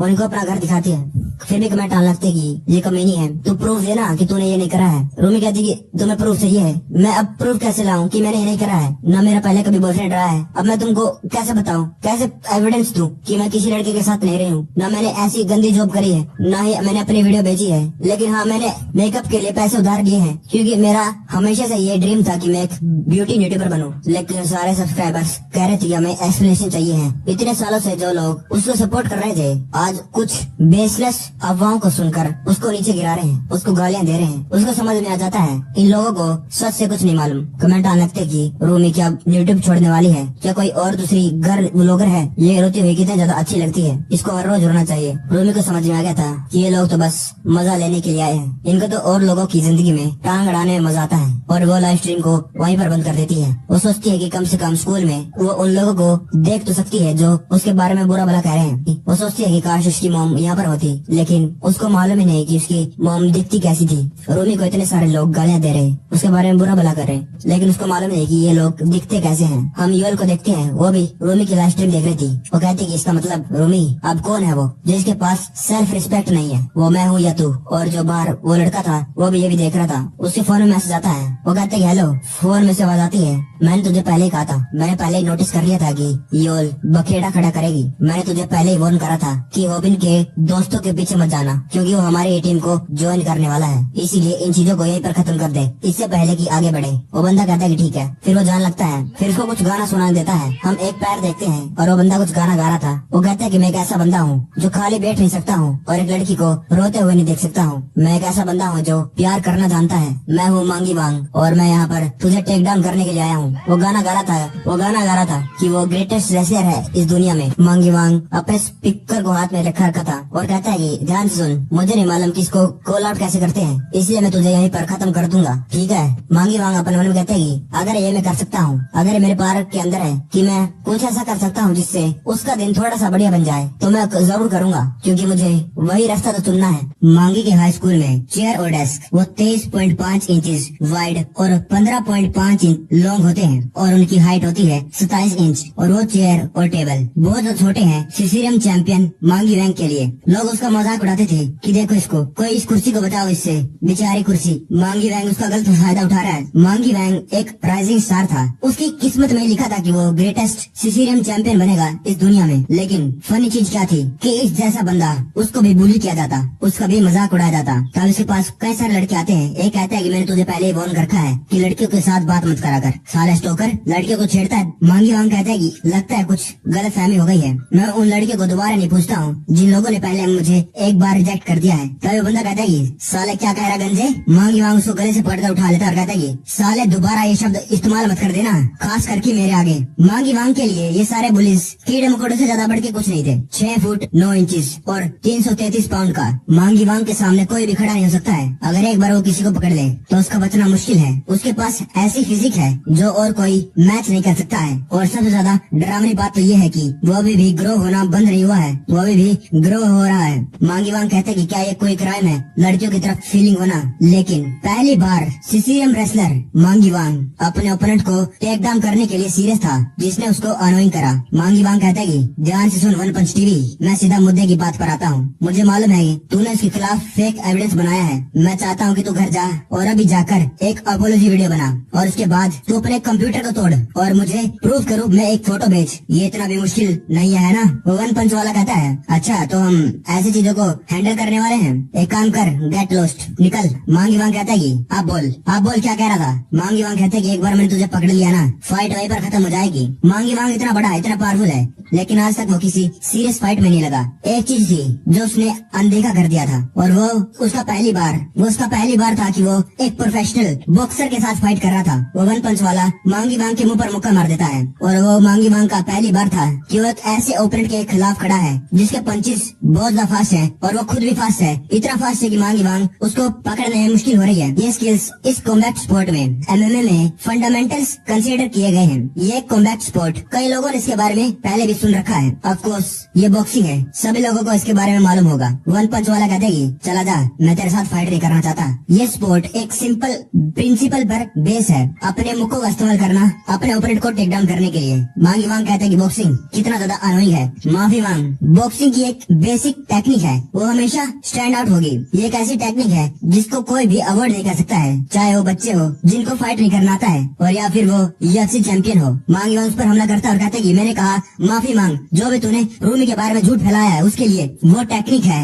जैब, हर कोई इससे डरता है, हर कोई इससे बच नहीं सकता है। वो वन पंच वाला उसको 2-3 मुक्के मार देता है। मांगी वांग की नाक में से खून निकलने लगता है। मांगी वांग कहता है साले तूने मेरी नाक पर मारा। बहुत सारे फाइटर्स अपनी नाक पर जैब खाने के बाद वहीं पर रुक जाते हैं, लेकिन मांगी को इसके बारे में कोई क्लू नहीं था। मांगी तो अपने मन में कह रहा था कि मुझे तो बस इसको एक बार पकड़ना है, बस एक बार पकड़ना है तो फिर ये खत्म हो जाएगा। मांगी को कोई आइडिया नहीं था कि आखिरकार वो अभी तक उसके ओपोनेंट तक पहुंच नहीं पाया है। उसका ओपोनेंट बार बार उसके मुंह पर मुक्के मारते जा रहा है। उसको नहीं मालूम था कि उसके पंचेस फंडामेंटली डिफरेंट है। मांगी वांग अपन उन्होंने कहते हैं ये जानबूझकर मेरी नाक पर ही क्यों मार रहा है। मांगी वांग एक प्रोफेशनल सिसिलियन फाइटर है, लेकिन जब पंचेस की बारी आती है तो वो एक सड़क के गुंडे से ज्यादा बढ़िया फाइट नहीं कर सकता है। वो इसलिए क्योंकि लोगों को मालूम नहीं कि आखिरकार एक प्रॉपरली पंच कैसे मारा जाए अपनी आर्म को पीछे करके। लेकिन बॉक्सर्स अपनी एनर्जी को ऐसे वेस्ट नहीं करते हैं अननेसेसरी मूवमेंट कर। बॉक्सर्स अपनी आंख भी बंद नहीं करते हैं जब वो पंच मारते हैं या फिर पंच खाते हैं। उनके लिए तो एक पंच किसी और से ट्रेनिंग से ज्यादा कुछ नहीं है। वन पंच वाला मांगी वांग को कई सारे पंचेस मारता है और मांगी वांग एक को भी अवॉइड नहीं कर पाता है, वो लगातार खाते जाता है। वन पंच मान के लिए मांगी वांग तो बस एक बच्चा है जिसको पंचेस मारना नहीं आता। वजन एक फाइट में बहुत ज्यादा डिफरेंस करता है, लेकिन वो तभी अप्लाई होता है जब तुम अपने ओपोनेंट को पकड़ सकते हो। वन पंच वाला लेफ्ट हुक मारता है। मांगी वांग 6 फुट 9 इंच का है, 333 पाउंड का है, लेकिन उसका पहली बार था। द गिफ्टेड सिसिलियन रेसलर मांगी वांग अपने आप को सड़क पर पड़ा पाता है अपने ओपोनेंट के वार खाने के बाद। उसकी नाक पूरी मुक्को खाने के बाद लाल हो गई थी और बहुत सारा खून निकल आया था। वन पंच वाला कहता है सॉरी। वन पंच वाला अपने मन में कहता है ये स्ट्रेज है, ये एक सिसिलियन रेसलर है, मुझे लगा था कि कम से कम एक बार तो ये मुझे पकड़ लेगा। वो जाने लगता है और कहता है कि मुझे माफ कर देना, हमने उसको कॉल्ड आउट करा, जबकि वो सच भी नहीं था। और जाते हुए अपन में कहता है ये इतनी जल्दी हार कैसे मान गया। मांगी वांग अपन में कहता है कि मुझे आशा है कि उसके पास कि वो एक रीजन ढूंढ सके दोबारा स्माइल करने के लिए। हम देखते हैं कि वो अपने घर पर पड़ी हुई थी, तभी युलिका आती है और कहती है कि क्या तुम्हें मालूम नहीं जिंदा रहने के लिए तुम्हें खाना होगा। आखिरकार तुम्हारे पास उतनी एनर्जी कहाँ से आएगी उनके खिलाफ वीडियो बनाने के लिए अगर तुम राइस नहीं खाओगी। मुझे लगा था कि तुम बहुत स्मार्ट हो, लेकिन तुम तो एक बेवकूफ निकली। ओह व्हाटएवर, मैं तो जा रही हूँ, खाना यहाँ पर रखा है खा लो या फिर बाहर जाकर कुत्तों को फेंक दो, मुझे फर्क नहीं पड़ता है। वो स्टूपिड फूल, लेकिन मैं भी यहाँ से कहीं नहीं जा सकती हूँ क्योंकि मुझे डर लग रहा है कहीं वो अपने आप को कुछ ना कर ले। योलहन अब तू मेरी हिट लिस्ट में आ चुकी है। योल कहती है हाय एवरीवन, मैं हूँ योलहन फ्रॉम वन पंच टीवी। आज मेरे पास तुम्हारे लिए कुछ स्पेशल तो नहीं है, मैं बस एक नाइट व्लॉग कर रही हूँ क्योंकि मैं थोड़ी सी डिप्रेस फील कर रही हूँ। वो इसलिए क्योंकि जो रूमी है उसने अपने चैनल पर वीडियो अपलोड करना बंद कर दिया है, इसलिए मुझे अब थोड़ा सा बुरा लग रहा है उसके बारे में। जब भी मैं एक किसी बंदे को कॉल आउट करती हूँ पता नहीं क्यों मुझे ऐसा लगता है जैसे मैं उनसे कुछ छीन रही हूँ। शायद मुझे दूसरे प्रकार की वीडियो बनानी चाहिए। कमेंट आ लगती है इसमें तुम्हारी कोई गलती नहीं है, तुमने तो बस सच निकाला है, वो सब उसकी गलती है, वही कमीनी है। फिर वो कहती है मैं यहीं पर बैठूंगी और थोड़ी देर के लिए झूले पर झूल कर फिर बाद में घर जाऊंगी। थैंक यू एवरीवन मुझे चीयर करने के लिए। मैं तुम्हें बाद में हमारे नेक्स्ट एपिसोड में मिलूंगी। सभी लोग बाय करने लगते हैं, फिर वो झूले पर झूलने लगती है। तभी वो भी ना देता और कहता है कि तुम तो बड़ी टेरिफाइंग हो, तुमने उसके खिलाफ झूठ झूठ फैला दिए जिसको तुम पसंद नहीं करती हो, और ऐसा दिखावा कर रही हो कि तुम ये कभी करना ही नहीं चाहती थी। यहाँ पर सिंपैथी पा रही हो। क्या तुम्हारा पूरा हो गया ये चेक करने का कि तुम्हारे व्यूअर्स तुम्हारे बारे में कैसा फील कर रहे हैं? योल कहती है कि मुझे नहीं मालूम कि तुम क्या कह रहे हो। रोबिन कहता है कि मैं तुम्हें एक गाय के बारे में बताता हूँ, एक बंदा जो दिल से प्यार करना जानता है, जो खाली नहीं बैठ सकता है अगर वो किसी लड़की को रोता हुआ देखे। मांगी वांग ने ये मुझे दिया है, मुझे माफ कर देना। हमने उसको कॉल आउट करा और वो सब कुछ झूठ था। ये सब कुछ उस वीडियो में रिकॉर्ड हो गया था। रोबिन कहता है कि तुम्हारे कैमरामैन ने कंफर्म कर दिया है कि तुम झूठ बोल रही थी, जो भी तुमने रूमी के बारे में किया है। अब तुम्हारे लिए सब कुछ खत्म हो गया है। हम पास्ट में जाते हैं। रोबिन कहते हैं कि कोई प्रूफ नहीं है, मैंने सब कुछ इंटरनेट पर घंटों से सर्च कर लिया है, लेकिन मैं एक भी प्रूफ नहीं ढूंढ पा रहा हूँ कि वो झूठ बोल रही है। लेकिन ये तो आसान होना चाहिए था। ये लोग बहुत केयरफुल हैं। ये लोगों ने हर एक चीज को ऐसे बनाया है ताकि ये लोग पकड़े न जाए। इन लोगों ने कई सारी वीडियोस बना रखी है झूठों पर, सब कुछ झूठ है और फिर भी अभी तक पकड़े नहीं गए हैं। कितने लोगों को इसने कॉल आउट कर रखा है। क्या मैं कुछ नहीं कर सकता क्या? तब इसके घर की घंटी बजती है। ये मांगी वांगी दाव कहता है कि मुझे माफ कर देना कि मैं इस टाइम पर तुम्हारे पास आया हूँ। रोबिन कहता है कि मांगी तुम्हारी नाक। मांगी वांग कहता है कि तुम्हें प्रूफ मिल गया कि वो लोग उन लोगों ने झूठ बोला था? रोबिन कहता है कि नहीं, अभी तक नहीं, तुम्हें हॉस्पिटल जाना चाहिए। मांगी वांग कहता है कि ठीक है,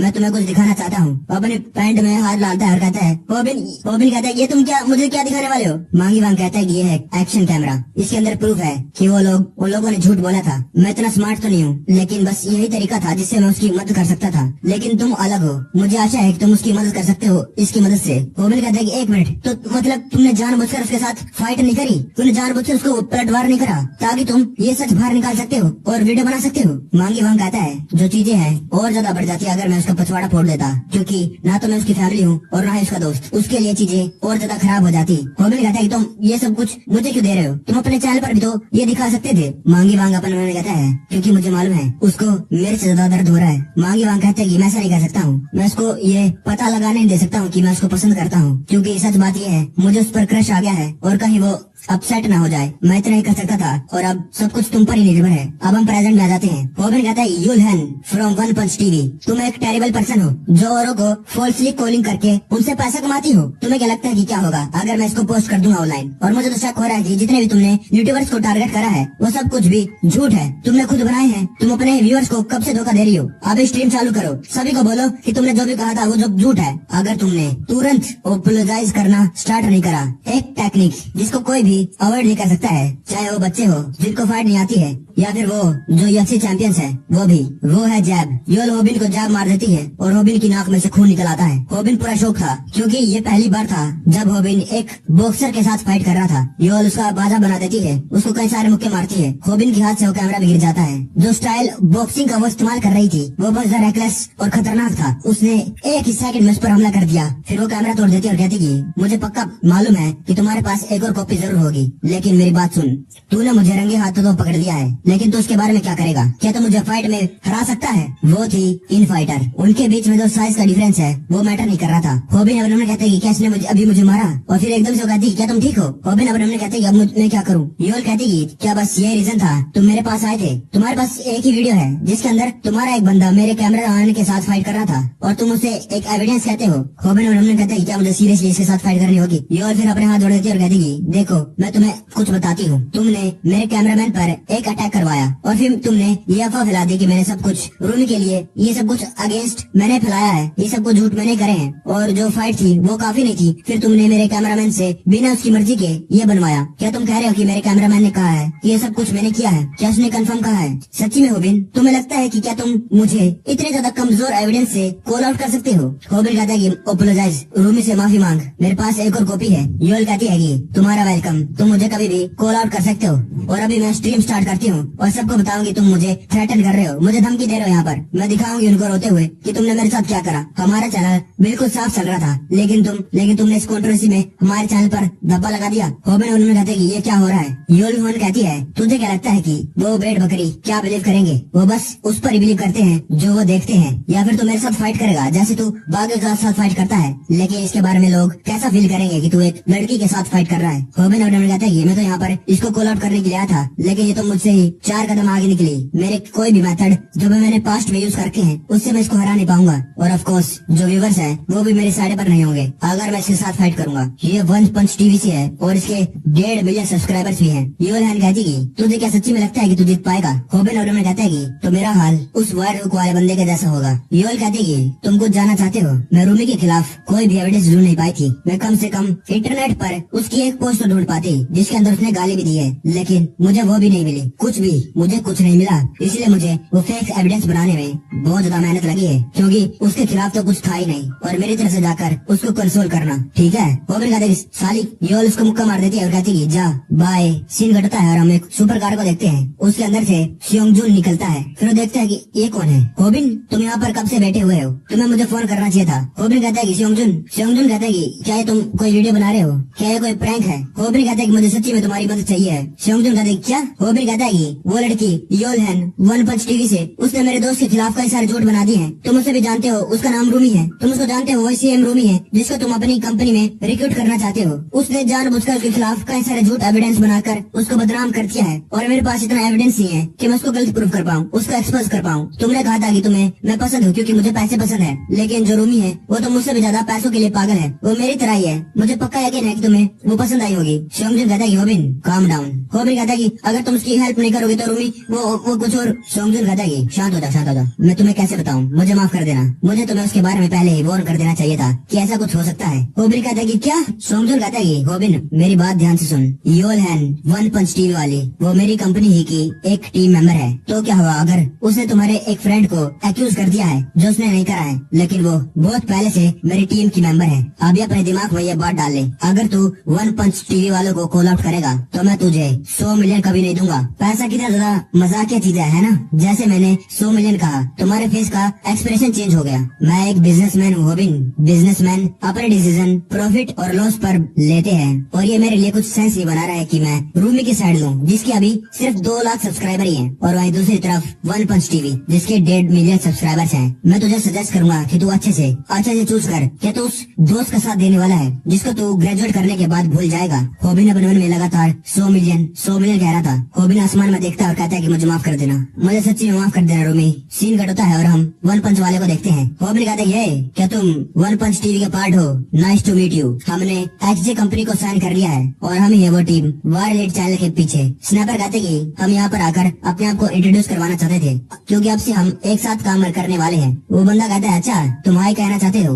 होबिन कहता है कि मुझे लगता है कि सियोंगजुन ने तुम्हें हमारे बारे में बताया होगा। वन पंच वाला कहता है मुझे माफ कर देना, मैंने उस दिन तुम्हारे ऊपर हाथ उठाया, खास करके अब से हम एक दूसरे को बहुत ज्यादा देखने वाले हैं। हाँ, और उसके लिए भी माफ कर देना जो भी रूमी के साथ हुआ है। तुम्हें इन चीजों को योल के साथ बात करने के सुलझाना चाहिए था। शायद तुम्हें फर्क नहीं पड़ता है जब तक तुम्हें पैसे मिल रहे हैं। होबिन अपने कहता है मुझे माफ कर देना रूमी। वन पंच वाला थोड़ा शौक हो जाता है। होबिन कहता है कि मुझे माफ कर देना एसोल, ये एक झूठ था। होबिन अपने कपड़े उतारता, उसके अंदर वो बनियान पहना हुआ था जिस पर लिखा था मुझे माफ कर देना रूमी, मुझे माफ कर देना रूमी। मैं बस पैसों के बखावे में आने वाला था। आपके सामने है वायर हिट और आज हम कॉल आउट करेंगे वन पंच टीवी वालों को। कमेंट आना चाहिए क्या बात है वन पंच टीवी वालों को, क्या ये वन पंच टीवी वाला का कैमरामैन है। वो पूरा शौक था। होबिन कहता है कि आप सभी लोग वन पंच टीवी वालों को और लोगों को कॉल आउट करते हुए जानते होंगे, लेकिन ये लोग आपकी आंखों पर पर्दा डाल रहे हैं। ये सब कुछ झूठ बोलते हैं। इन लोगों ने जितने भी लोगों को कॉल आउट करा है वो सारे के सारे बैड लोग नहीं है। इन लोगों ने फेक एविडेंस बनाए, इनकी सारी वीडियोस फेक हैं। ये सभी लोग आपको धोखा दे रहे हैं। कमेंट आना चाहिए किसके बारे में बात कर रहा है। क्या इसके पास कोई प्रूफ भी है कि जो वन पंच टीवी वाले हैं वो फेक हैं? क्या होबिन का दिमाग खराब हो गया दोबारा से? शायद ये रोमी की साइड ले रहा है। वन पंच टीवी वाला कहता है कि ये तू क्या कह रहा है, क्या तू हमें कॉल आउट करेगा, क्या तू हैंडल भी कर पाएगा? कमेंट आते कि वायर हिट ने आपके बाहर लाइन को क्रॉस कर दिया है। आखिरकार वो एक यूट्यूबर 1.5 मिलियन सब्सक्राइबर के साथ कैसे फाइट कर सकता है? सीरियसली योल पहले ही बहुत ज्यादा दुखी है। क्या वायर हिट इसके बाद जो मुसीबतें आने वाली है उनको संभाल भी पाएगा? इसके भाई 1.5 मिलियन सब्सक्राइबर्स हैं। होबिन कहते क्या तो सीरियसली मुझे इस चीज से डरा रहा है? आखिरकार तो इग्नोर कैसे कर सकता है? मुझे सब कुछ सच मालूम है, तो ऐसा कैसे कर सकता है? मेरे पास प्रूफ है। कमेंट आना चाहिए प्रूफ। ये कह रहा है इसके पास प्रूफ है। क्या चल रहा है? स्नैपर कहता है सब कुछ उस ब्लॉग से स्टार्ट हुआ था। कमेंट आता कि लगता है इनके पास अब की बार कुछ ना कुछ तो है। होबिन कहता है कि मैं उस ब्लॉग के बारे में बात कर रहा हूँ जिसकी वजह से हमारा यूट्यूब चैनल डिमोनेटाइज हुआ था। वो ब्लॉग एक प्रूफ है जिसने हमें फॉल्सली रिपोर्ट करा और हमारे चैनल को कॉपीराइट इंफ्रिंज करवाकर डिमोनेटाइज करवा दिया। कमेंट आना चाहिए ये अब इसके बारे में बात क्यों कर रहा है? होबिन कहता है कि हमें पता चल चुका है, हमें एक शॉकिंग चीज पता चली है उस ब्लॉग के बारे में। अकेले हम नहीं है जिनके साथ ये हुआ है, ये फॉल्सली रिपोर्ट। कमेंट लगती है ये क्या बात कर रहे हैं? क्या इसका मतलब ह्यूनसुली उसने इतने सारे पोस्ट को लिखा है? Oh my God. होबिन कहता है ये सही है। वो ब्लॉग सिर्फ एक ही पर्पज से एग्जिस्ट करता है ताकि वो एक प्रूफ के रूप में इस्तेमाल करा जाए, ताकि वो और पॉपुलर यूट्यूबर को रिपोर्ट करे, उनको फॉल्सली रिपोर्ट करे। कहाँ जा रहा है? रुक। स्नैपर कहता है रुक साले, अगर तू ये नहीं चाहता है कि हम तेरी हड्डी वड्डी तोड़े तो वहीं पर खड़ा रहे। कमेंट अलग थी, ओ माय गॉड ये क्या हो रहा है, अब तो मजा आने वाला है, मैं देखना चाहता हूँ कि आगे क्या होगा, आगे ये लोग क्या करेंगे। स्नैपर कहते कि पहले तो हमें लगा कि जो ह्योंसू है उसने इस ब्लॉग को खरीदा है और बाद में हमको फॉल्सली रिपोर्ट करा है और बाकियों को भी, लेकिन बाद में हमें पता चला कि ह्योंसू उसके पीछे नहीं था। उसने कहा कि उसका इस ब्लॉग के साथ कुछ भी लेना देना नहीं है, फिर उसने कुछ भी नहीं कहा क्योंकि वो किसी चीज से डरा हुआ था। लेकिन फिर वो कौन था जिसने इस ब्लॉग को खरीदा और फिर हम पर फॉल्सली रिपोर्ट करा। हम कोई भी लीड नहीं ढूंढ पाए, लेकिन बाद में हमें मिला, हमें गलती मिली जो कल्प्रिट ने छोड़ रखी थी, वो था एक ओल्ड कमेंट आने लगते कि अच्छा उस बंदे ने कमेंट कर रखा था और वो भूल के डिलीट करना, क्या इसका मतलब जो कल्प्रिट है उसने इस ब्लॉग को खरीदा। लेकिन सीरियसली हमें कुछ नहीं दिख रहा कि वो लोग उनकी स्क्रीन पर क्या देख रहे हैं। स्नैपर कहते हैं वो कमेंट था उस बंदे का जिसको वो ब्लॉग खरीदना था। बाद में मैंने मैनेज करा और उस कल्प्रिट का फोन नंबर निकाला। कमेंट आने लगते वाओ स्नैपर का तो डिटेक्टिव वाला दिमाग है। स्नैपर कहता है फिर मैंने उस फोन नंबर को मिलाया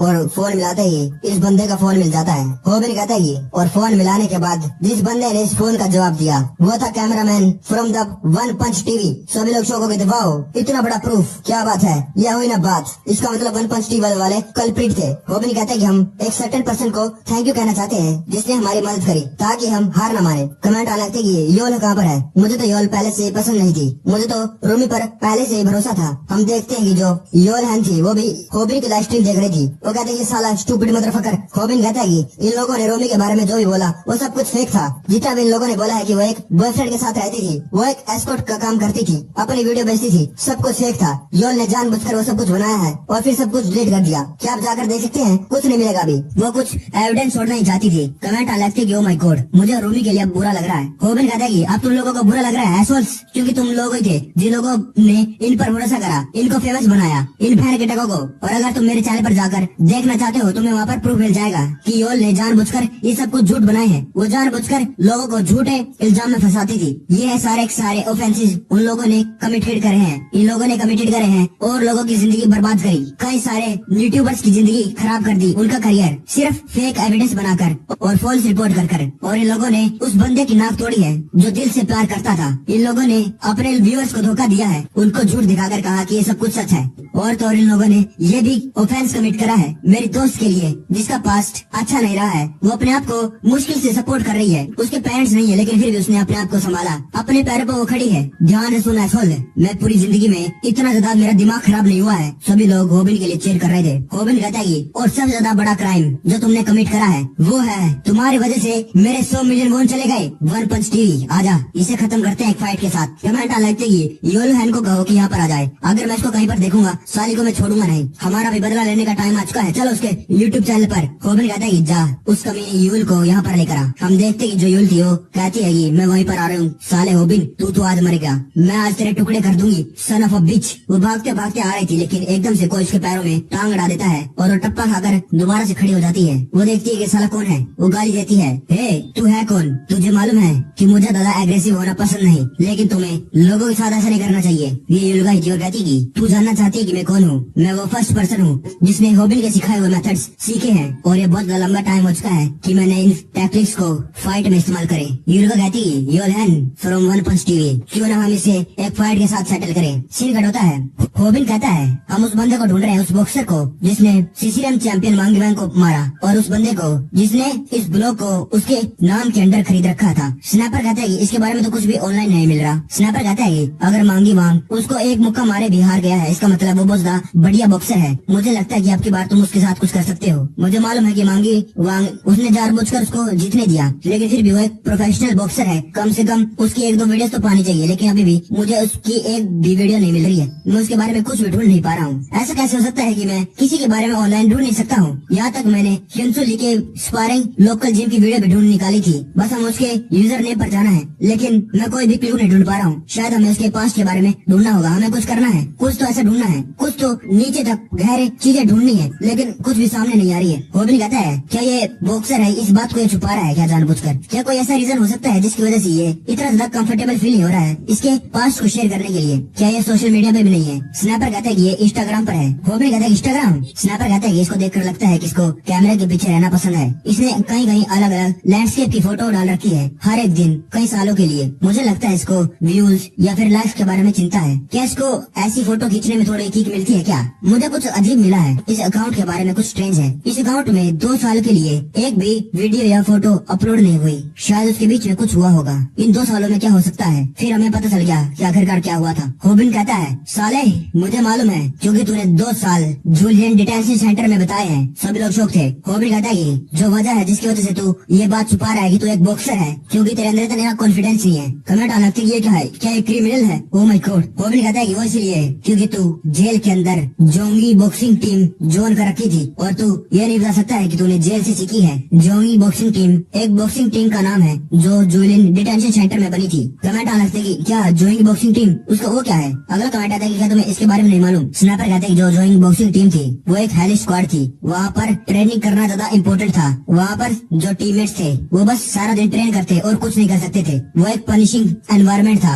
इसलिए इतना ज्यादा सरप्राइजिंग नहीं है कि इसको बॉक्सिंग आती है और इतना ज्यादा स्ट्रॉन्ग है। अब हमें मालूम है कि ये एक बॉक्सर है। अब हम समझ चुके हैं कि आखिरकार मांगी इससे नॉकआउट कैसे हो गया। कमेंट आने लगते कि इस टीम की ट्रेनिंग बहुत ज्यादा टफर थी, यहाँ तक कि जो नॉर्मल बॉक्सिंग जिम थे उनसे भी ज्यादा। मैंने तो यह भी सुना है कि जो बॉक्सिंग कोचेज थे वो भी बहुत ज्यादा खतरनाक थे। होबिन कहता है कि लेकिन इससे बड़ा इंसिडेंट है तुम्हारे पास से जो तुमने बिल्कुल मिट्टी के नीचे दबा दिया है। तुमने ये बात छुपा कर रखी थी कि तुम उस जेल के अंदर 2 सालों के लिए इसलिए थे क्योंकि तुमने अपने खुद के डैड को फिजिकली असोल्ट करा। क्या मैं सच कह रहा हूँ? किंगडम 03। कमेंट आने लगती, क्या इसका दिमाग खराब है, इसने अपने डैड को ही मार दिया। मुझे तो लगा था कि ये बास्टर्ड ये साला एक अच्छा डूड है। 1 पंच वाला कहता है कि तुमने मुझे पकड़ लिया। मैंने बहुत सारा एफर्ट लगाया था अपने पास को छुपाने के लिए, लेकिन अब लगता है सब कुछ बाहर निकल आया है। इसको अब गुस्सा आ चुका है और ये होबिन की तरफ चलने लगता है। कमेंट आने लगते कि अब क्या होबिन सच्ची में इसको हरा देगा। होबिन क्या कर रहा है, अब ये क्रिमिनल्स के साथ भी फाइट करेगा। होबिन कहता है कि क्या तुम लोगों को सच्ची में लगता है कि मैं एक बॉक्सर के अगेंस्ट फाइट नहीं जीत सकता हूँ। कमेंट आने लगते कि होबिन ये तो क्या कर रहे हैं। होबिन कहता है कि मैं तुम लोगों को सिखाऊंगा। होबिन कहता है कि मैं तुम लोगों को दिखाऊंगा how to win a fight against a boxer. और ये शुरू होता है अभी।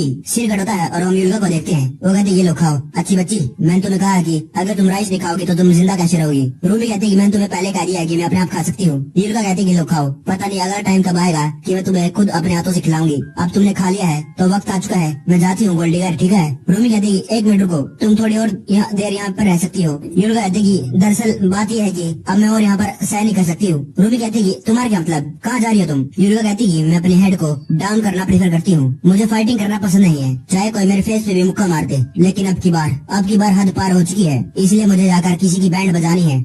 रूमी कहती है कि बैंड बजानी है किसकी। युल्का कहती है कि मैंने इसको लंबे समय से देखा नहीं है। Teaching yourself how to fight, ये एक ओरिजिनल गाइड है अपने आप को फाइट करना सिखाने की। यूल हैन कहती है कि अच्छा तो तुम वही लड़की हो जो वायर हेड के साथ थी, है ना। तेरी इतनी हिम्मत, तूने मेरे बालों को कैसे पकड़ा साली। फिर वो दोनों एक दूसरे को गाली देने लगते हैं। नहीं तू साली है। यूल हैन कहती है कि मुझे छोड़। युल्का कहती है कि तू पहले मुझे छोड़। युल हैन कहती है कि कमीनी बीच, क्या तुझे मालूम नहीं कि मैंने अपने बालों पर कितना पैसा लगाया है। युल्का कहती है कि उससे मुझे क्या फर्क पड़ता है, लेकिन एक बात अपने दिमाग में घुसा ले बगलगम, मैं तुझे तब तक नहीं जाने दूंगी जब तक तू गोल्ड डिगर के लिए एक अपोलॉजी वीडियो नहीं बना देती है। यूल कहती है कि ठीक है, ये भी तो सुन ले कि मैं नहीं बनाऊंगी, उसकी वजह से मुझे अच्छे खासे व्यूज आए हैं। यूल हंसने लगती है। यूल कहती है कि तुझे क्या लगता है ये फनी है, मैं तेरे बाल उखाड़ दूंगी जब तक तू मांगी की तरह नहीं दिखती है। यूल कहती है कि जब तूने कहा कि तू फाइट करना चाहती है मुझे कुछ और लगा, लेकिन ये तो रिडिकुलस है। यूल को मुक्का लग जाता है। यूल कहती है कि बीच तुझे क्या लगा बाल पकड़ना कोई लड़ाई होती है, असली फाइट ऐसी होती है। यूल को राइट हुक लग जाता है, लेकिन वो शौक हो जाती है ये क्या। यूल ने गेटिंग हिट विदाउट गेटिंग हट टेक्निक इस्तेमाल करी थी। यूल है ना अपने मन में कहती है कि इसने मेरा मुक्का खाने से पहले आगे बढ़ गई ताकि इसको चोट न लगे। यूल अपने मन में कहती है अच्छा हुआ मैंने इसके बाल पकड़ दिए, अब मुझे पता लगाना होगा कि ये किस प्रकार की फाइटर है। अगर ये ग्रैपलर है तो ये मुक्के नहीं मारती,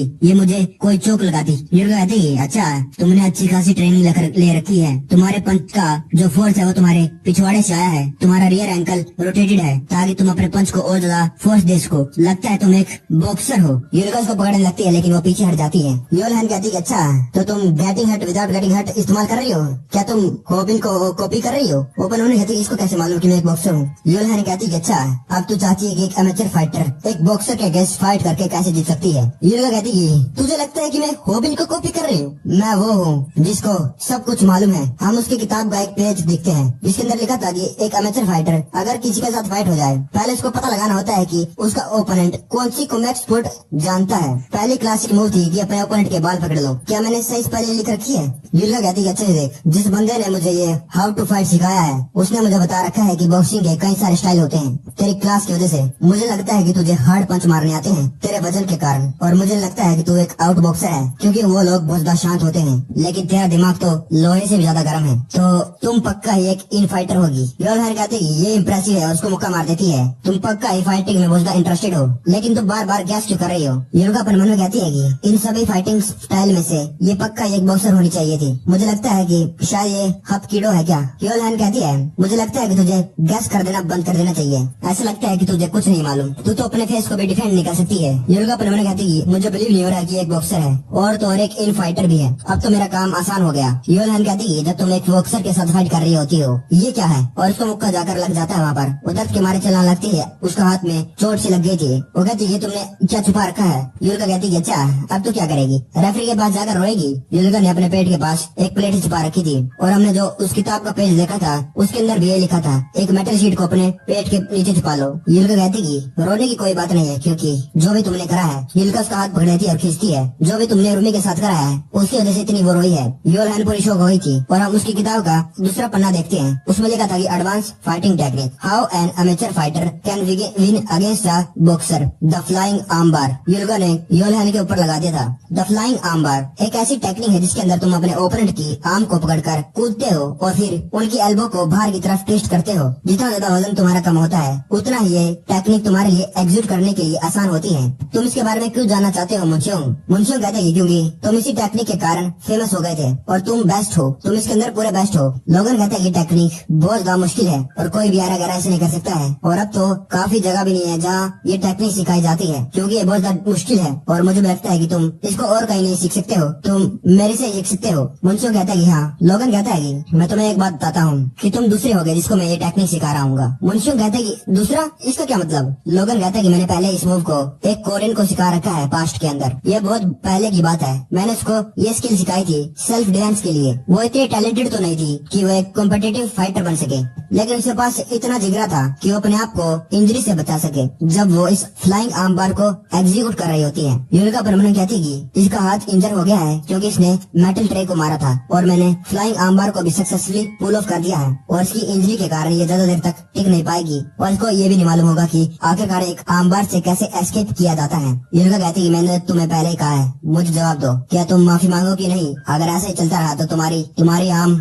टूट जाएगी या फिर निकल जाएगी, समझ रहे हो? मुंशियों कहता है कि ऐसा मैं समझ गया, इसके अंदर अपना ओपोनेंट कुछ नहीं कर सकता इस पोजीशन में। लोगर कहता है कि कोई भी आदमी इसको सहन नहीं कर सकता है अगर एक बार ये आर्म बार परफेक्टली लग जाए। मुंशियों कहता है कि अच्छा इसका मतलब गेम ओवर हो जाता है ओपोनेंट के लिए अगर एक बार ये मूव लगा दी जाए। लोगन कहता है कि एक तरीके से हाँ, लेकिन कई जगह ये काम नहीं करती है, खास करके उन लोगों पर जब वो लोग इस आर्म बार से ट्रैप होते हैं वो अपने आप को सहन करके रोक सकते हैं। मुंशियों कहते हैं क्या ऐसा भी हो सकता है? लोगन कहता है कि हाँ, कई सारे अमेजिंग लोग हैं जो इस दर्द को भी सहन कर सकते हैं, इस दर्द को भी सहन कर सकते हैं कि उनका जॉइंट वो ट्विस्टेड हो चुका है, और हम उन लोगों को कहते हैं वुमेन, लड़कियां। जो वजह है जिसकी वजह से वुमेन इस आम बार लोग को सहन कर सकती है वो इसलिए नहीं है क्योंकि वो जिद्दी है, वो इसलिए है क्योंकि वुमेन्स की जॉइंट और मसल्स मैन से कंपेयर करे जाए तो वो बहुत ज्यादा फ्लेक्सिबल होती है। मेरे ट्रेनिंग के एक दौरान एक वुमेन का मैच हुआ था जिसके अंदर रेफरी बार बार ये अनाउंस कर रहा था कि एक फाइटर हार चुकी है, लेकिन उसको तो जरा सा भी दर्द नहीं हो रहा था इस आम बार लोग से।